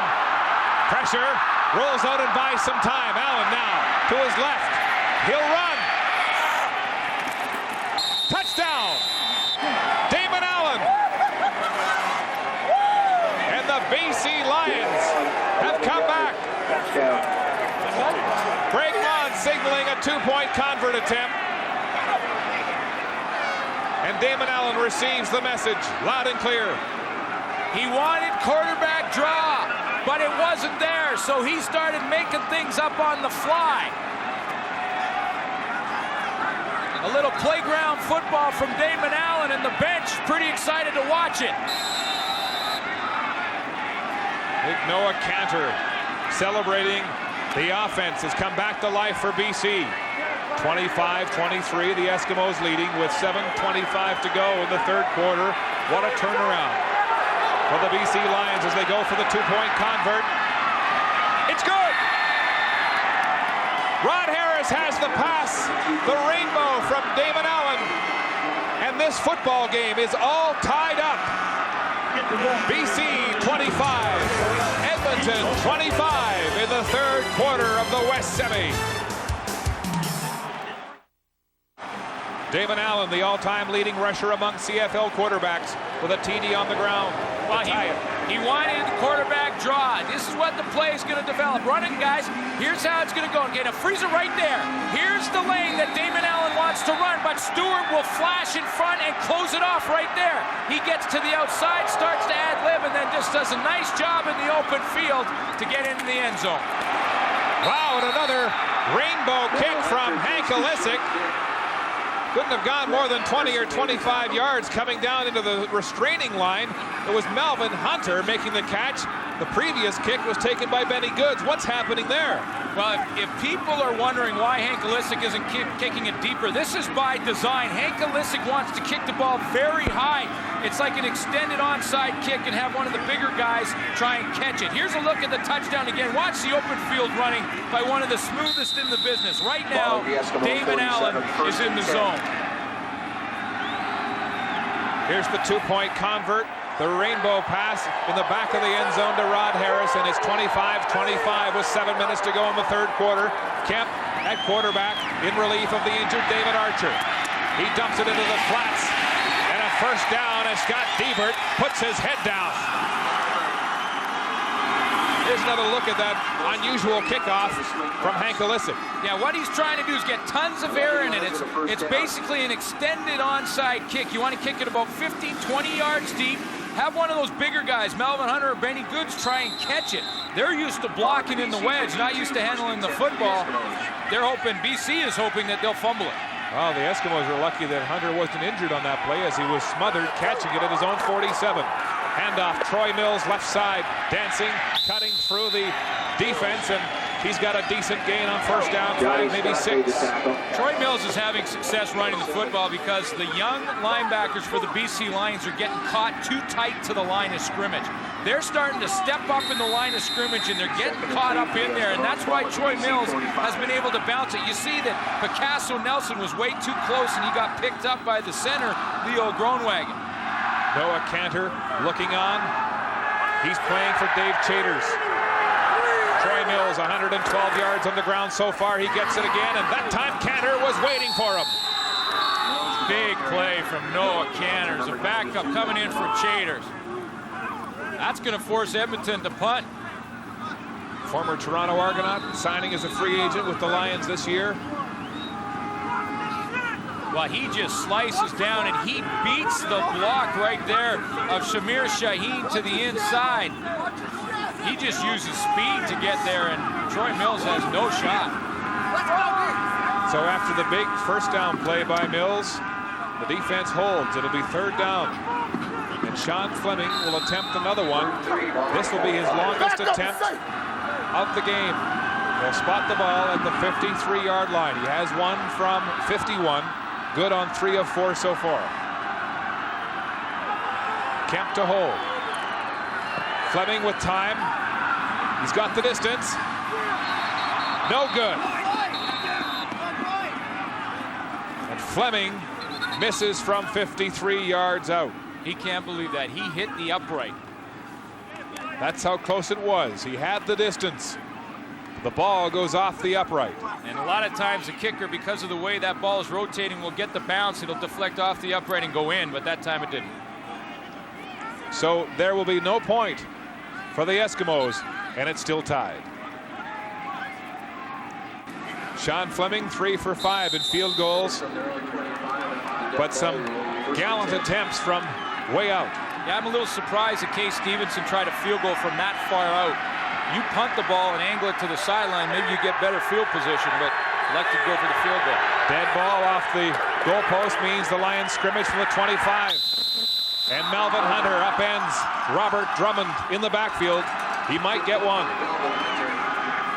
Well, Juan Johnson is a rookie tailback, well documented what he has done as a ball carrier, but he's got some work to do as a blocker. He tried to go for the cut block, and Melvin Hunter just jumped over it and was in the backfield. That's why Hunter was nominated as the most outstanding player and most outstanding defensive player this year in Edmonton. Calling the signals on defense. 2nd and 9. Shotgun formation. Damon Allen to the sidelines. No good. Malcolm Frank was very close to taking that one the other way. Damon Allen waited a little too long to throw that football, and then Alfred Jackson slipped. And when your receiver slips, it's nothing but trouble. And Malcolm Frank was about a half a yard away from taking that one to the house. Prior to this series, the Lions had scored touchdowns on their previous 3 offensive series, and so they cool a little. Pasaglia to punt from his 15. A spiral taken by Brian Wiggins across the 45 and gets very close to center field on a 44-yard punt by Pasaglia. The Eskimos go on offense with their backup Jimmy Kemp when we come back. It's as close as it gets in this West semifinal. Let's go down to the sidelines for the latest from the BC sick bay. And here's Caroline. All right, Mark, just to update what's going on with Dave Chaters. He's out of the game. He has back spasms. He actually has a history of back problems, specifically the back spasms. So simply put, his back has seized up on him, and he's no longer in the game. That hasn't taken the bite out of the Shark Club with backup Noah Cantor filling in superbly. Play action. Kemp. Oh, what a hit! Looking for Shannon Myers, and he's drilled by the rookie, Steve Muhammad. Oh, boy. Steve Muhammad came off his man. Shannon Myers had no idea he was there, and he still doesn't know what hit him. Myers shaking up on the play. He's still down. Steve Muhammad is playing like a veteran in his rookie year. Comes off his man, and look at the hit right in the ribs. Listen to this contact. Wow, that kind of sounded like a crunch, like ribs. Oh, boy. Muhammad, the leading man in interceptions this year with 10 for 165 yards, and the rookie of the year candidate in the West. Jimmy Kemp had no idea that Muhammad was involved in that play. And he doesn't want to lay his receiver out like that very often, or he's going to run out of receivers. He looked like he was mad that Myers couldn't hold on to the ball. Well, yeah, I mean, he wanted the first down, no question, but he doesn't want to leave his receivers hanging like that too often. He didn't see Steve Muhammad come off his guy and sit there waiting for Shannon Myers to try and catch that football. So Jimmy Kemp stays in as Archer stays on the bench with an injured thumb on his throwing hand. 2 for 5 so far. Coming into this game, he had thrown only 1 completion in playoff competition. He's green in the playoffs. There, he's on the mark. Scott Liebert across the 50-yard line, but it'll be short as Picasso Nelson makes the tackle. Well, you notice with David Archer out of the game, all of a sudden the running game has disappeared, and so has the spark in this Edmonton offense.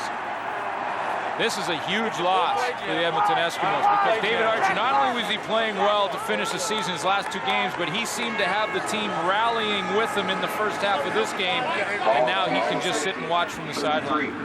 Archer charting for Kemp now. The 2 quarterbacks beginning to do that more intensely in the last few weeks of the season, helping each other pick up the defensive keys and reads. A high end-over-end punt from Fleming, bouncing down to the goal line. Fleming's running as Donaldson picks it up and concedes a single point. And so Edmonton breaks the tie with that punt single from Sean Fleming. It's 26-25. Yeah, he breaks the tie, but it's a good move for Greg Mons to have Dave Donaldson concede the single point. 55-yard punt single from Sean Fleming of Edmonton.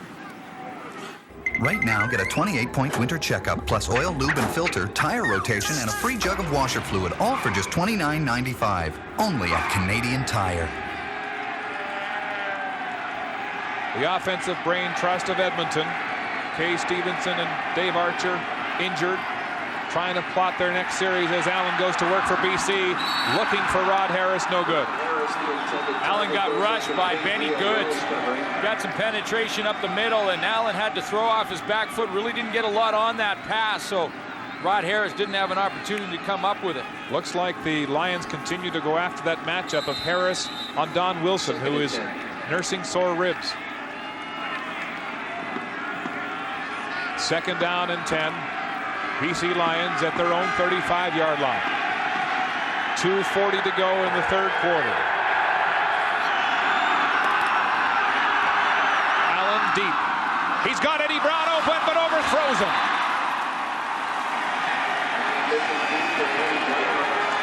Dwayne Provo with the coverage, but downtown Eddie Brown got behind him. Well, he got behind him, but Dwayne Provo very subtly grabbed Eddie Brown's shoulder pad and held him up just long enough, and before the officials, we're going to see it comes up here to the right of your screen.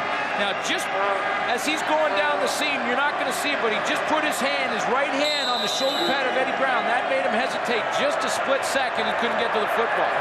Brown was just 2 strides short. Passaglia to the gizmo at the 40 to the 45, stacked up by Dave Donaldson as he gets to the 50-yard line. Once again, the Eskimos will start with great field position. It was a 35-yard punt from Passaglia. 2 weeks from now, we will be in Winnipeg. Our coverage of the 86th Grey Cup beginning with Grey Cup Saturday. Countdown Fan Club, we invite you to join Chris Walby and me for that. And then on the big day itself, countdown to kickoff beginning at 3:30 Eastern, and the big game at 5 Eastern. Here's Troy Mills. Nowhere to go on 1st down. Gains maybe 1. Mills has been the workhorse on this Edmonton offense, but Benefield and Andre Strode sniffed that play out. 113 yards, 35 through the air, and a touchdown. Picasso Nelson is having a rough game from the linebacker position for the BC Lions.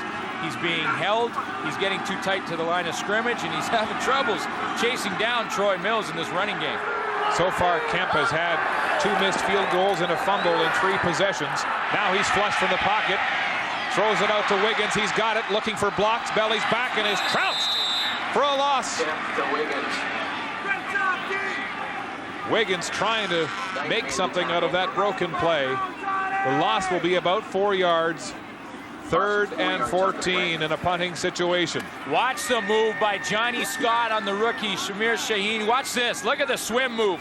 Right hand to the shoulder pad, left hand over, and he is in the backfield. Kemp has no chance. Just dump it off and try and make something out of it. Brian Wiggins can't come up with anything, but you get a pass rush like that, it's tough to get anything done offensively. Well, the Lions, with so much push from their front 4, don't really need to blitz, but when they come, look out, they pin their ears back. Fleming gets that one away, taken by Dave Donaldson. Wow, and he is buried by a host of Eskimo tacklers on that 39-yard punt. No gain on the return as Hunter celebrates the swarming from the Eskimos. You're talking about Melvin Hunter and question marks as to whether or not he is too old. Well, 13 sacks in the season, having a great game here in the playoffs, and not only that, but he's going to cover punts and make tackles for you. He's still got some great years left in him.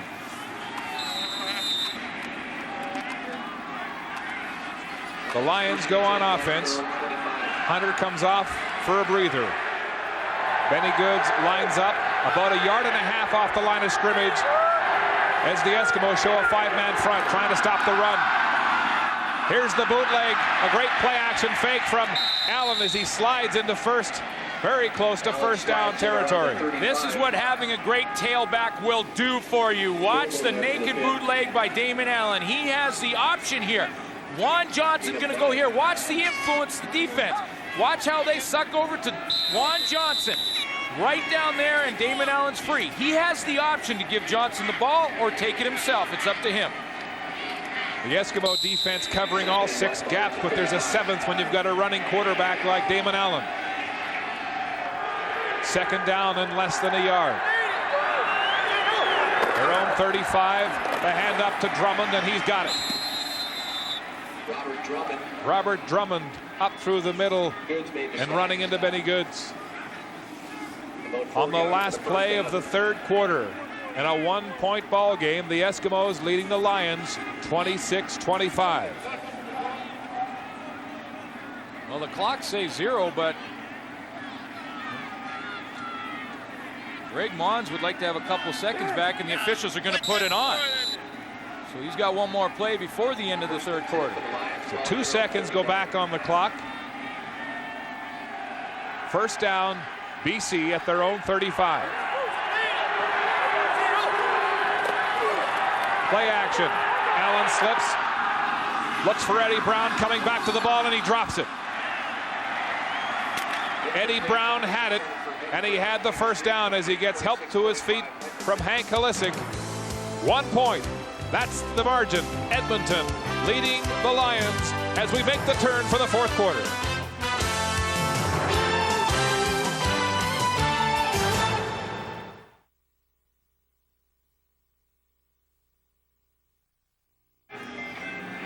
Back in Edmonton, where Damon Allen is looking a lot like the quarterback who won the '93 Grey Cup with the Eskimos. 8 straight wins, not unlike the 6-game streak he's on now. And here he is in 1993 at Calgary with the touchdown pass to Jim Sandusky, celebrating with Ron Lancaster and his child. And the Eskimos win the cup, and the Sandman is looking on again. There's Jim Sandusky in the back of that crowded booth for the BC Lions. Their coaching staff goes over the game plan and tries to get ready for this fourth quarter. 2nd and 10 for the Lions. Ball at their own 49. Second down and 10. Damon Allen, there are his numbers, cooling just a little in the second half. 6 receivers downfield, pressure. Allen still up, finally tracked down by Melvin Hunter. But Allen can't get back to the line of scrimmage. BC will punt. The Edmonton defense is solid on 2nd and long. Benny Goods is going to get first contact. He can't get him down. Melvin Hunter is going to clean it up. They just went with the 4-man rush, 8 in coverage. Damon Allen had time, but no one to throw to. And sooner or later, that front 4 is going to get there. Allen frustrated. Loss of 2. And the punt from Pasaglia is nearly blocked. And it'll roll out of bounds at the Edmonton 40-yard line. The Eskimos go on offense when we come back to Commonwealth. It's 26-25. Edmonton's leader, David Archer, frustrated and on the sidelines with an injured thumb. His team leading by just 1 point. The third quarter stats, Glenn. Well, it's evened out quite a bit. I mean, the BC Lions catching up in the time of possession. They started to get some ground game going, 122 yards so far in this game. Robert Drummond's picked it up, and Shannon Myers back in the game for the Edmonton Eskimos after that big hit from Muhammad. He's back out there. It's amazing. He's tough. Handoff. Oh, Mills is drilled and loses the ball. Oh, man. Benefield sticking him right in the numbers. The Lions say they have it. They're saying 2nd down, Edmonton. Wow. What a hit from David Benefield. Listen to the contact here.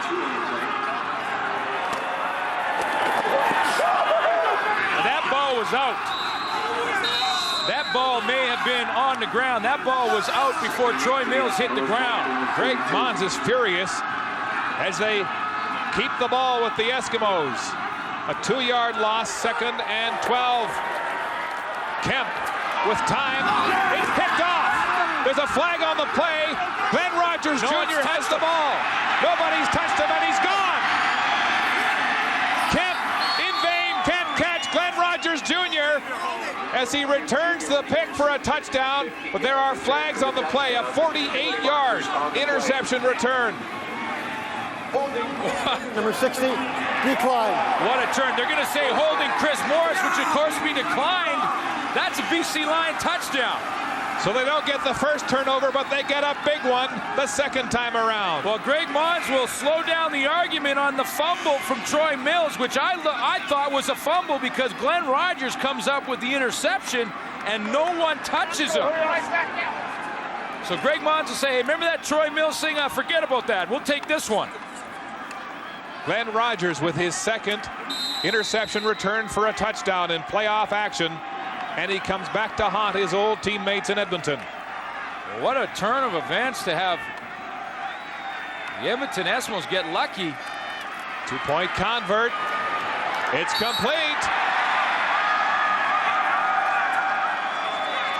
Juan Johnson, the rookie, celebrates. Hasn't been much of a factor in this game, but he gets the 2-point conversion. Well, I was going to say, it's amazing. The Edmonton Eskimos get lucky on the fumble and then turn around and throw the pick in the next play. Key 2-point conversion now. That puts BC ahead by a converted touchdown.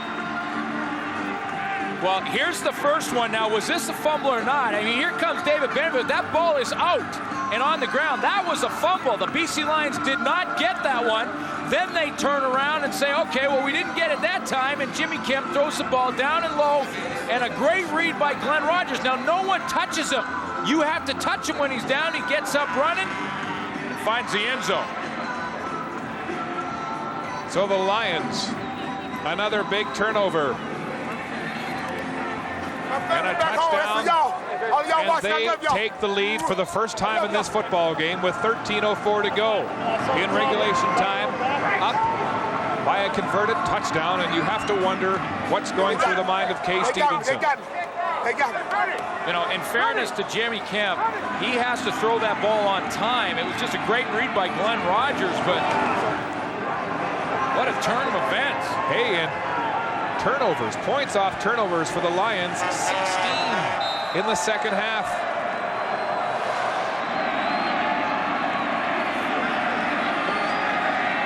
The Gizmo taking the kickoff at his 15. Crowd cheering him on, but he has no place to go and is brought down by Antonio Armstrong at the 30. Great players play their best games in big games. Glenn Rogers has been the all-Canadian at the halfback position before. He plays best when the game is on the line, and right now Glenn Rogers may have come up with the play of the game. You gotta wonder why Kemp threw that pass. His receiver had fallen down and the ball was delivered late. And on the sidelines looking on, David Archer. Can only wonder what might have been. And you know he'd be back in this game if he could. No question about it. So again, Kemp goes to work. Sidearms it to Marcus Dowdell. He's hit hard. Looked like Dwayne Knight coming in along with Bo Lewis. Gain will be 5 yards. The difference momentum will make. Now it's the defense for the BC Lions that's flying around. That was a gang tackle. First of all, Kemp's not going to have a whole lot of time to throw this ball. Like, he has to pull it down because he's got a guy in his face. Once he gets it off, watch the guys. There's 1, 2, 3, 4. It's like a team meeting over at Dowdell. Now the BC Lions are flying around. Lewis low, Knight high. Points from turnovers so far, and that tells the tale. Kemp with time. Into traffic, bounced off Shannon Myers and was nearly picked off again by Dale Joseph. Well, Shannon Myers didn't see the ball coming. That ball bounced off his shoulder pads. He was busy fighting down the field to try and get open. Because he was occupied by the defensive backs, it was Picasso Nelson and Dale Joseph on the coverage. By the time he turned around to get up, he couldn't get his hands up in time, and it bounced off his shoulder pads. And so the Eskimos will punt again in the second half. That is 7 failed series with Jimmy Kemp at the helm. Fleming with a nice high sky hook. Taken by Dave Donaldson, and then he's railed back to his 40. There's a flag on the play, and it looks like it'll be no yards. And so the Lions lead. Loaded. May cause cramps. Back at Edmonton, the Lions lead by a converted touchdown, and they have great field position after Trent Brown was called for no yards. Yeah, Trent Brown is going to get called. He's right there. He gets tripped by Derek Lewis. Goes down and is in the 5-yard neutral zone when Dave Donaldson catches that football. He got the late hit on Damon Allen early. That was a bad penalty, but that was a penalty he really couldn't help. First down, ball at the 53 of Edmonton. Hand off underneath to Juan Johnson. And the Eskimos scouted that play. Well, this is where you want a running game. You have a lead late, midway through the fourth quarter. You want to be able to run the football, take time off the clock, and put a couple first downs together. And that was the dynamite play, whatever that is. John Huffnagel at the controls of this BC offense. A weekend warrior coming in on weekends from New Jersey to call the shots. Damon Allen, pump fake, going deep down the far sideline. Eddie Brown's open and he's got it! Touchdown, but there's a flag on the play. And Leroy Blue says it's coming back for holding. 51 yards.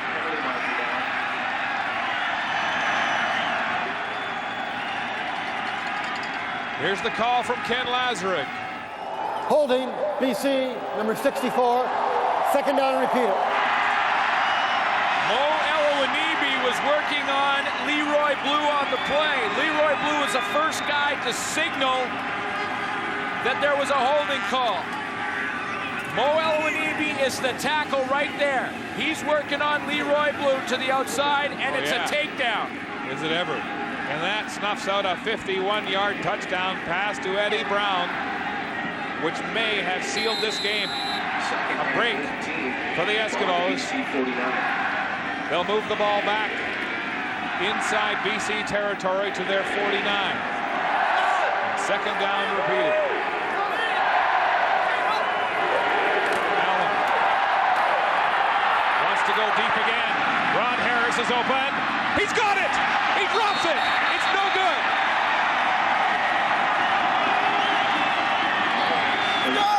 He's complaining that he had it and hit the ground, and the ground made him fumble. The ground cannot make you fumble the football. Rod Harris wanted to make the complaint that he had the ball in the air. Here's another look at it. Rod Harris has the ball there. Now, does the ground pop it out? Yes. It does. When he hits the ground, that ball pops out. He has possession when he is in the air. 20 and 3. And so two deep strikes by the Lions are wiped out. Another missed call by the official hurts the BC Lions. Pasaglia will punt. Big rush. Just gets it off to the sidelines. The Gizmo will get his hands on it at the 25. Twists. Let's go, let's go! Dave Donaldson will bring him down right in his tracks. I know you're pitching. I know you're coming. So two big, deep plays wiped out by a penalty and a questionable call. Take another look at this. Now, he is in the air. Rod Harris. Greg Mons wants to go back to that Rod Harris catch and ask, did he not have possession?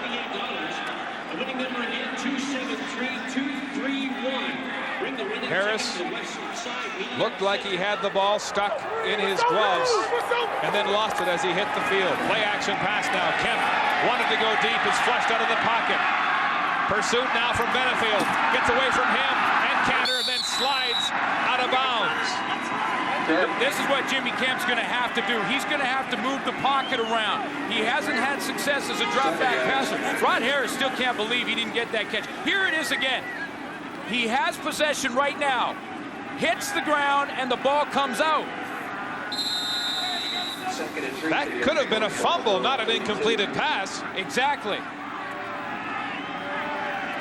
But Harris will not get it. Second and short. 3 yards as Johnny Scott glares at the Eskimo offense. Shotgun formation for Kemp. He'll pass into the middle. Shannon Myers has it in traffic. What a gutsy catch. And a first down for the Eskimos. It looks like if the Eskimos are going to come back, it's going to have to be Jimmy Kemp. 18 yards on the pass from Kemp to Myers. This is a big catch for Shannon Myers. When you consider that he was knocked out of the football game on a hit from Steve Muhammad, regrouped, got back in the game, and then went hard into the middle and catch the football. I mean, that takes a tremendous amount of courage at the best of times. 2 catches since that horrible accident, that horrible collision for Myers for 27 yards. Play action bootleg. They're waiting for him. And Jimmy Kemp fumbles. Herman Smith was not buying the play action fake. by Jimmy Kemp. Eskimos recover. Terminator, number 91. A late cut from Dallas in September. Waiting for Kemp along with Benefield. Disciplined football from Herman Smith to keep his responsibility with it, which is contained. Stay upfield. Kemp turns around, has nowhere to go. And luckily, Troy Mills was there to recover that fumble. Second down. And long. Kemp, big rush, steps up, there's a flag. Dumps it off to Mills across center field. But flags are down. The ball to midfield. Gain is 13. About 5 short of the first down marker. Well, Johnny Scott ended up face down on the grass. I believe he was working on Bruce Beaton. Now, I'm not saying that's the call, but Johnny Scott is just holding Edmonton, number 62. Second down, repeat it. Okay, that is the call. Bruce Beaton gets the call. Yeah, he was working on Johnny Scott, and he did the watch 72 go right off the field here. Bruce Beaton gets beaten to the outside, so he pulls him down, puts him right on his face. Good call by the official. And so the line of scrimmage moves all the way back to the 32-yard line. Second down and 28 for Jimmy Kemp and the Eskimos. Big push from the Shark Club. Kemp over the middle to Don Blair, who finally factors into this football game. But he'll be shy of the first down by 6, nearly 7 yards, a 21-yard catch. So they'll be 7 short. It's short of the first down, but it's a big play for the Edmonton Eskimos because it's going to be a whole bunch of field position after they punt the football. Don Blair with his 3rd catch of the game, now with 46 yards.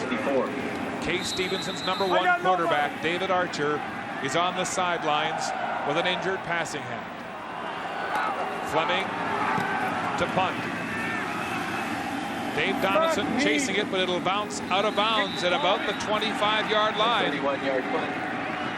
And so the Lions offense comes on the field as Fleming is not too happy with his production on that punt.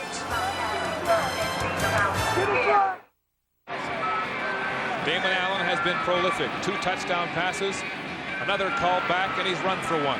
David Archer has been frustrated, generating 24 points in the first half, and that not being able to come back after halftime with an injured passing hand.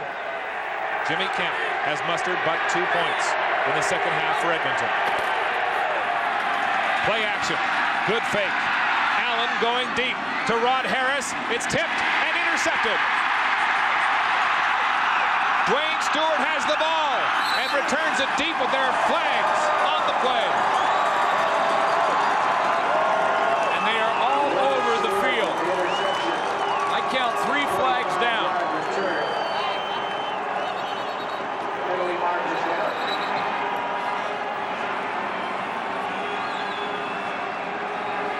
Ken Lazarick sorting out the call. His flags flew on that play.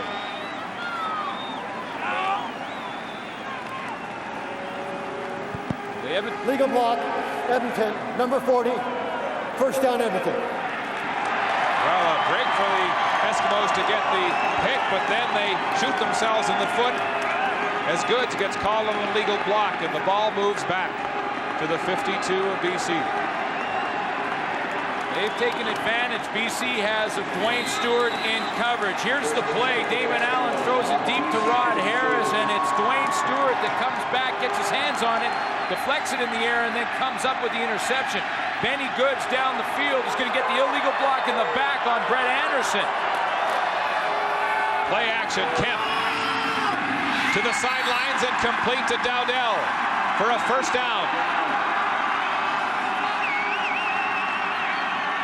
Kemp, it seems, buoyed by the defense. A 19-yard pass reception to Dowdell. It's a good outcut, a good break to the out. Look to the inside and then slide to the open area to the outside. Derek Lewis has to play inside position and is too late getting out there. First down. Edmonton at the BC 35. Pitch pass to Don Blair. He's got some blocks. Across the 30 and driven out of bounds by Steve Muhammad, the rookie.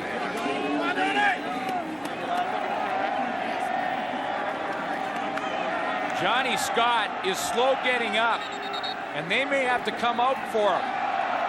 Now, with Dave Chaders out of the football game, Johnny Scott is holding his right hand. Johnny Scott, He may have it. The way they're looking at it right now, it may be a dislocation. They're trying to put it back in place. Oh, those are painful. Now, this is a situation for the BC Lions with Dave Chaders out of the ball game. Johnny Scott now has to leave for at least 3 plays. That means that their only opportunity now is to bring Nick Richards, who was injured early and is playing hurt. He has to come up and play on the defensive line because they don't have anybody else. So now it'll be Nick Richards, Benefield, Noah Cantor, and Herman Smith up front. Cantor and Richards, 2 Canadians now coming in to fill the center of that Shark Club with the loss of Chaders and Scott, the 2 most deadly members of that BC defensive line. Second down and 3. Mills has the ball and he has a first down. Yeah, run right at it. I mean, that's what you're going to do if you're Edmonton's offense right now. You are going to run right at the replacements. Nick Richards weighs 240 pounds, but is a linebacker playing beside Noah Cantor in the middle, and that's right where you're going to run the football. Mills with 122 yards on the ground, and they're still working on Big Johnny Scott on the BC defense. They need him back. First down. The handoff to Mills, and he's dropped by the middle linebacker, Armstrong. Now, one way that the BC defense can adjust is to try and send pressure. Send the linebackers, Antonio Armstrong, Picasso Nelson. Try and cancel gaps. But if you do that, you're taking a chance because you're one-on-one in coverage in the back end. And that's when you can get beat for that one big one over the top. Edmonton threatening on offense for the first time in the second half under backup Jimmy Kemp. 4:20 to go in the football game. They're down by a converted touchdown. Second and 6, Kemp airs it to the end zone. He's got it! Touchdown, Brian Wiggins!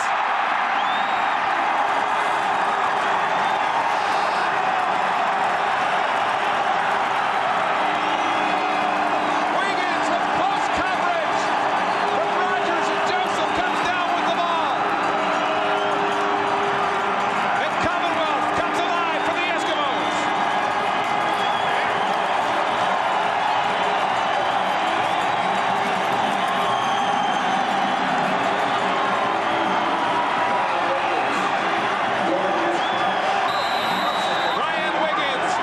First touchdown for the Eskimos this year. And what a big one it is. With the convert. It's all tied again. 33. That's all I'm talking about, baby. Wiggins and the Eskimos come back. Mark, we talked about the blitz. One way to try and cancel when you've got some backups in there is to send pressure. That's exactly what the BC Lions do. Dwayne Knight's coming. Benefield's in there. Kemp gets some protection, decides to throw it up, and Brian Wiggins wins the battle for the football with Glenn Rogers. Great offensive effort. Look at that battle. And Rogers can't believe. And on the Eskimo bench, finally something to cheer about in the second half. And don't forget, it was all set up by Dwayne Stewart's interception of Damon Allen. Well, it's a battle for the football. Glenn Rogers gets a little far upfield and can't come back. Brian Wiggins fights for it and comes up with it. I thought Rogers gave up on that play. Well, I think he turned around looking for a penalty. But both players have equal right to the football. The former Calgary Stampeder Brian Wiggins coming to the aid of his Eskimo ball club. Get it up, baby! Let's get it up! Get it up! There's lots of time. And now it's Damon Allen's turn with the football. Hey, man, he was holding the hell out of me, man! Glenn Rogers Jr. burned by Wiggins for the game tie. kicks off. It's dropped. Picked up again. Simon Defoe losing it, then regaining the ball in a scary moment for the Lions. Number 26, David Quitcher, special. Allen coming back in the game. Well, here's how the Edmonton Eskimos put that drive together. It starts with the big interception by Dwayne Stewart. He gets possession of the football. Then they take advantage of some substitutions by running it, and Kemp reads the blitz and lets Brian Wiggins battle Glenn Rogers for the touchdown. My, how the circumstances have changed. Here's Drummond right through the middle for a first down. Tripped up by Willie Plus. And so the Lions, who were rather daring going deep with the lead, go back to the ground after losing the lead. They come out firing and they're running the football. Good blocks at the point of attack. Drummond bounces to the outside, and it's Willie Pless who has to try and pull him down. 3:06 and counting left to play in the West semifinal regulation time. It's all tied at 33. Again, the give to Drummond, and he's stuffed.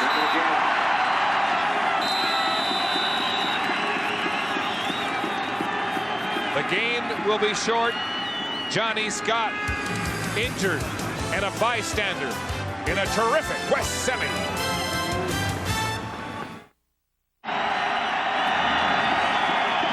The Commonwealth Stadium crowd of 26,000 standing for the defense, just like the old days when Kepley ruled.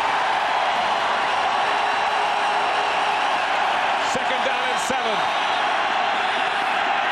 Damon Allen can barely hear himself think as he comes up behind the center so that the offense can hear his cadence. Back to pass. Time. Right down the middle and nearly picked off again. Willie Pless very close to that one.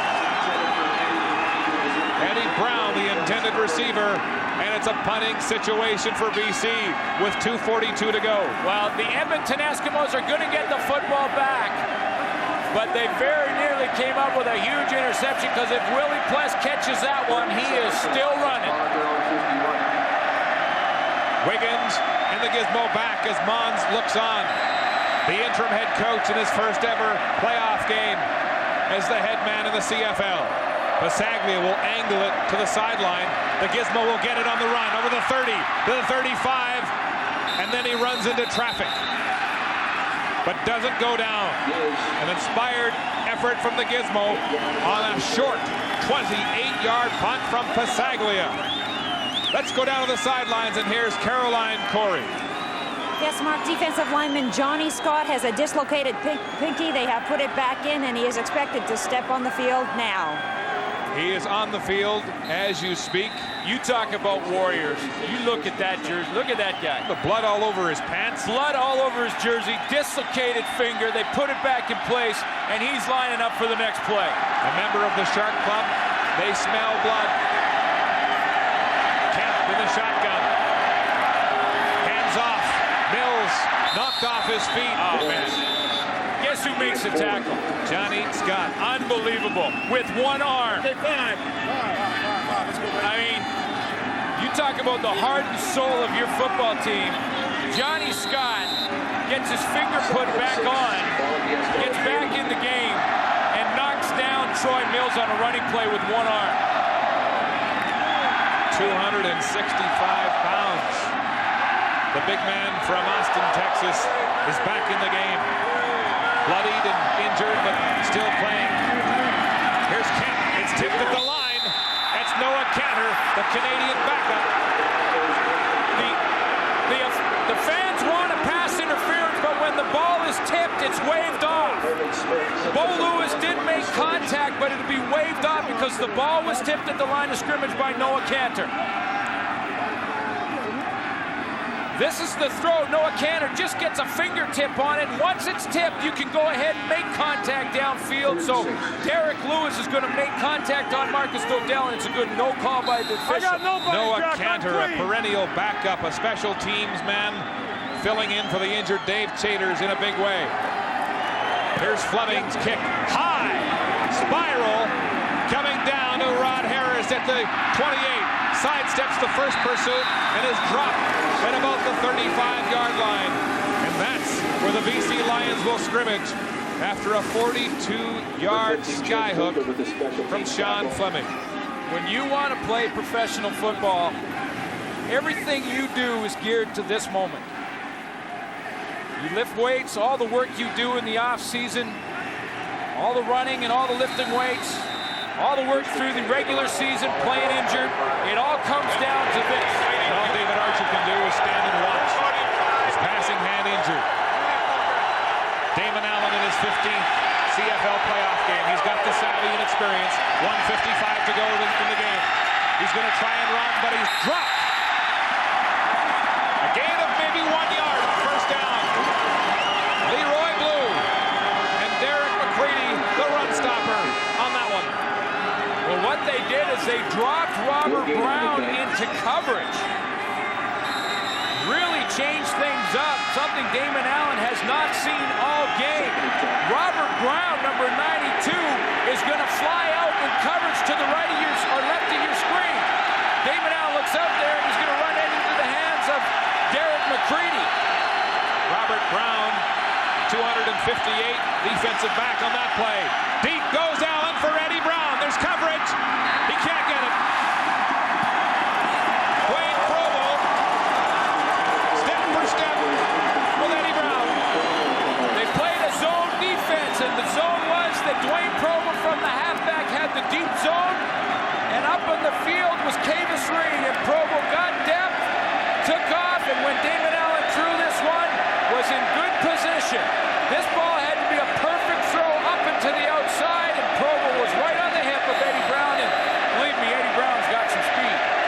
So the offense is suddenly stalled as Pasaglia punts a beauty, driving the Gizmo back and back inside his 25. The Gizmo with a shift and dropped at about the 39-yard line by Dave Donaldson from the University of Manitoba. A 52-yard punt from Pasaglia as field position becomes paramount with 1:12 to go. This is where the committee will get together on the sideline. David Archer, Kay Stevenson, Jimmy! Stevenson trying to get the attention of Kemp, but can't. 1:12 to go. BC 35, Edmonton, BC 33, Edmonton 33. With 1:12, there's plenty of time. You don't have to force the ball down the field. You can nickel and dime it. You can keep the running game involved a little bit. There's still lots of time to put a drive together. Shotgun formation. Kemp. Flat pass to Scott Bieber. He's got it and close to a first down. 1:06 to play. That's what I'm talking about. No need for Jimmy Kemp to throw the ball downfield and force it. Dump it off to the backs. Run the ball a little bit. Churn up the last bit of the clock and then kick the winning field goal. Measurement on the play. They need a field goal. They need to get into field goal range. And we've seen Fleming good on 3 of 5, the longest from 51. Crowd chanting in rhythm now. The Eskimos will be just shy. Kemp getting the signals from Kay Stevenson.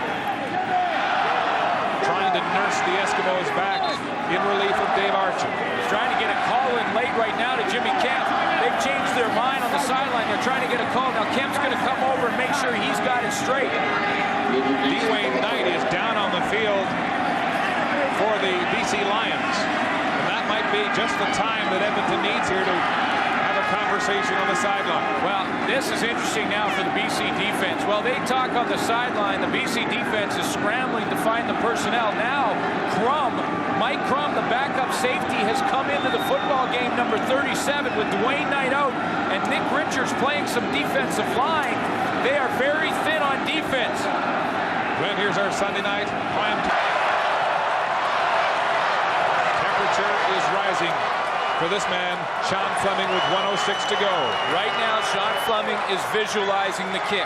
He's going through it in his mind, and no matter where it is on the field, he's making it in his mind over and over and over again, so when he gets on the field, it's automatic. Clock is ticking now, less than a minute to play. The gamble, and it looks like the Eskimos will have the first down across their own 50-yard line.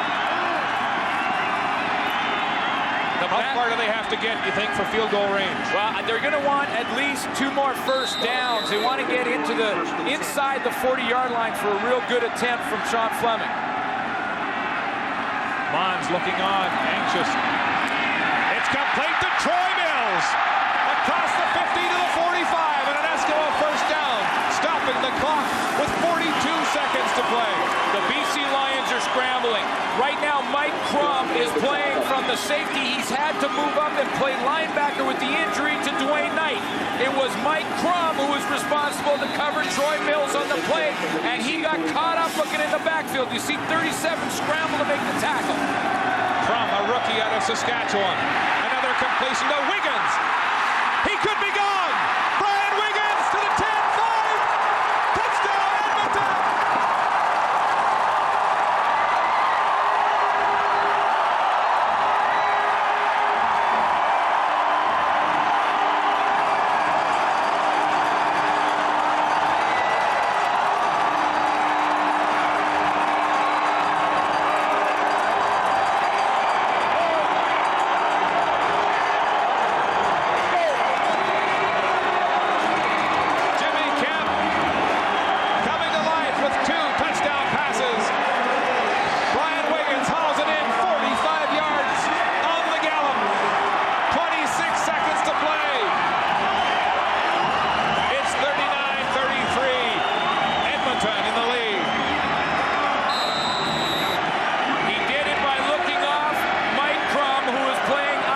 He froze him.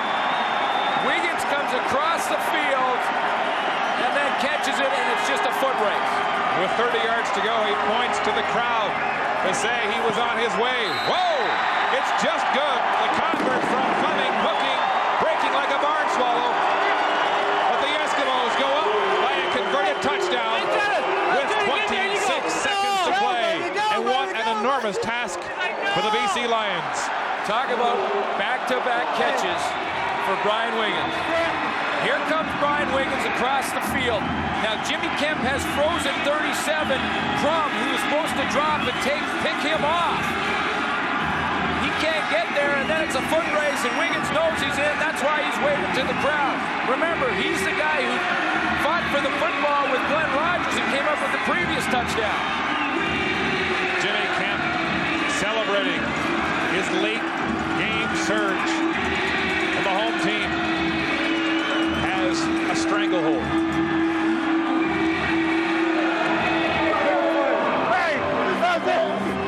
Well, if there's any good news for the BC Lions, it's that they still have 26 seconds left to try and answer. But they're going to need a big one. They're going to need a 30-plus yard play in this series. They're only going to have maybe 8 plays. The injury to Dwayne Knight, how big was that? Huge. The body language on the BC bench does not look promising.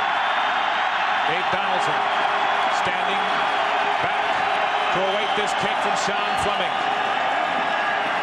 Harris has it at the 25, up through the middle and tackled. Shy of the 40-yard line. Another look at the go-ahead major. Crossing pattern from the slot backs. Shannon Myers and Brian Wiggins. The man of the hour, Brian Wiggins. So hot he's steaming here in the final minute. And credit to Jimmy Kemp for calling a play that would take advantage of the injury situation in the BC defense. 22 seconds. Lions with 1 timeout. Damon Allen. There's a flag on the play. Winds up and hits Drummond for a first down to center field. 16 seconds left to play. Well, I believe Melvin Hunter was offside, so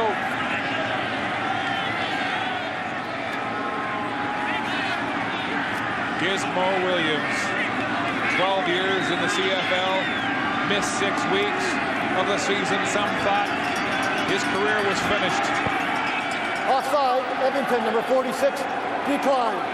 First down. Hunter's offside is declined as the Lions go on the march. Hufnagel can only stand and watch now. 16 seconds to go. Can Damon Allen pull off a miracle and force overtime? He's got time. Far side to Eddie Brown. He's got it, and he's out of bounds with 7 seconds to play. That play took a long time to get developed because Damon Allen wanted to go to the short side of the field, but Alfred Jackson and Brett Anderson were covered there. So he had to hang on to the football and throw it to his checkoff man, Eddie Brown, to the outside. It took a lot of time off the clock. In fact, it took 9 seconds off the clock, and now they're down to 7, which is 2 plays. And might there be a trick play in the BC offense as they send 4 receivers to the wide side, 2 to the short side. A flag on the play, and the clock ticks to 4 seconds.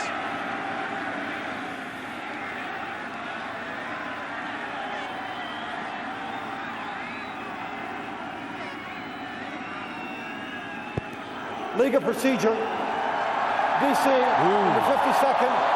Still second down. Please, thank you.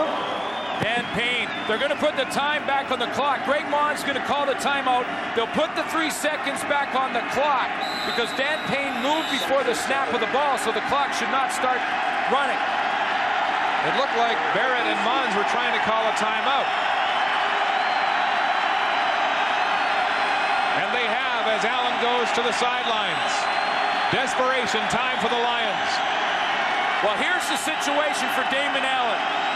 What he wants to do is try and get 2 plays called. He'll call 2 in the huddle. 1 for about 15 yards medium range. That'll get him into range to try and throw 1 up into the end zone. You know that the Edmonton defense is going to be way back. In fact, they have right now 5 defenders. They're 40 yards back. Yeah, 40 yards deep. So Damon Allen called 2 plays, try and get about 10 on 15 on this one, and then go for 1 shot to the end zone. They're standing at Commonwealth. It's noisy. Allen in the shotgun, using up lots of time for this play. It's 1 last shot deep. A Hail Mary to the end zone. Picked up. No good. Time is out. The Eskimos win it.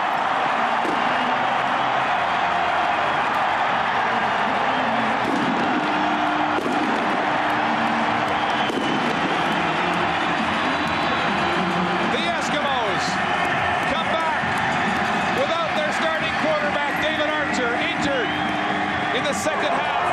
2 touchdown passes from Jimmy Kemp.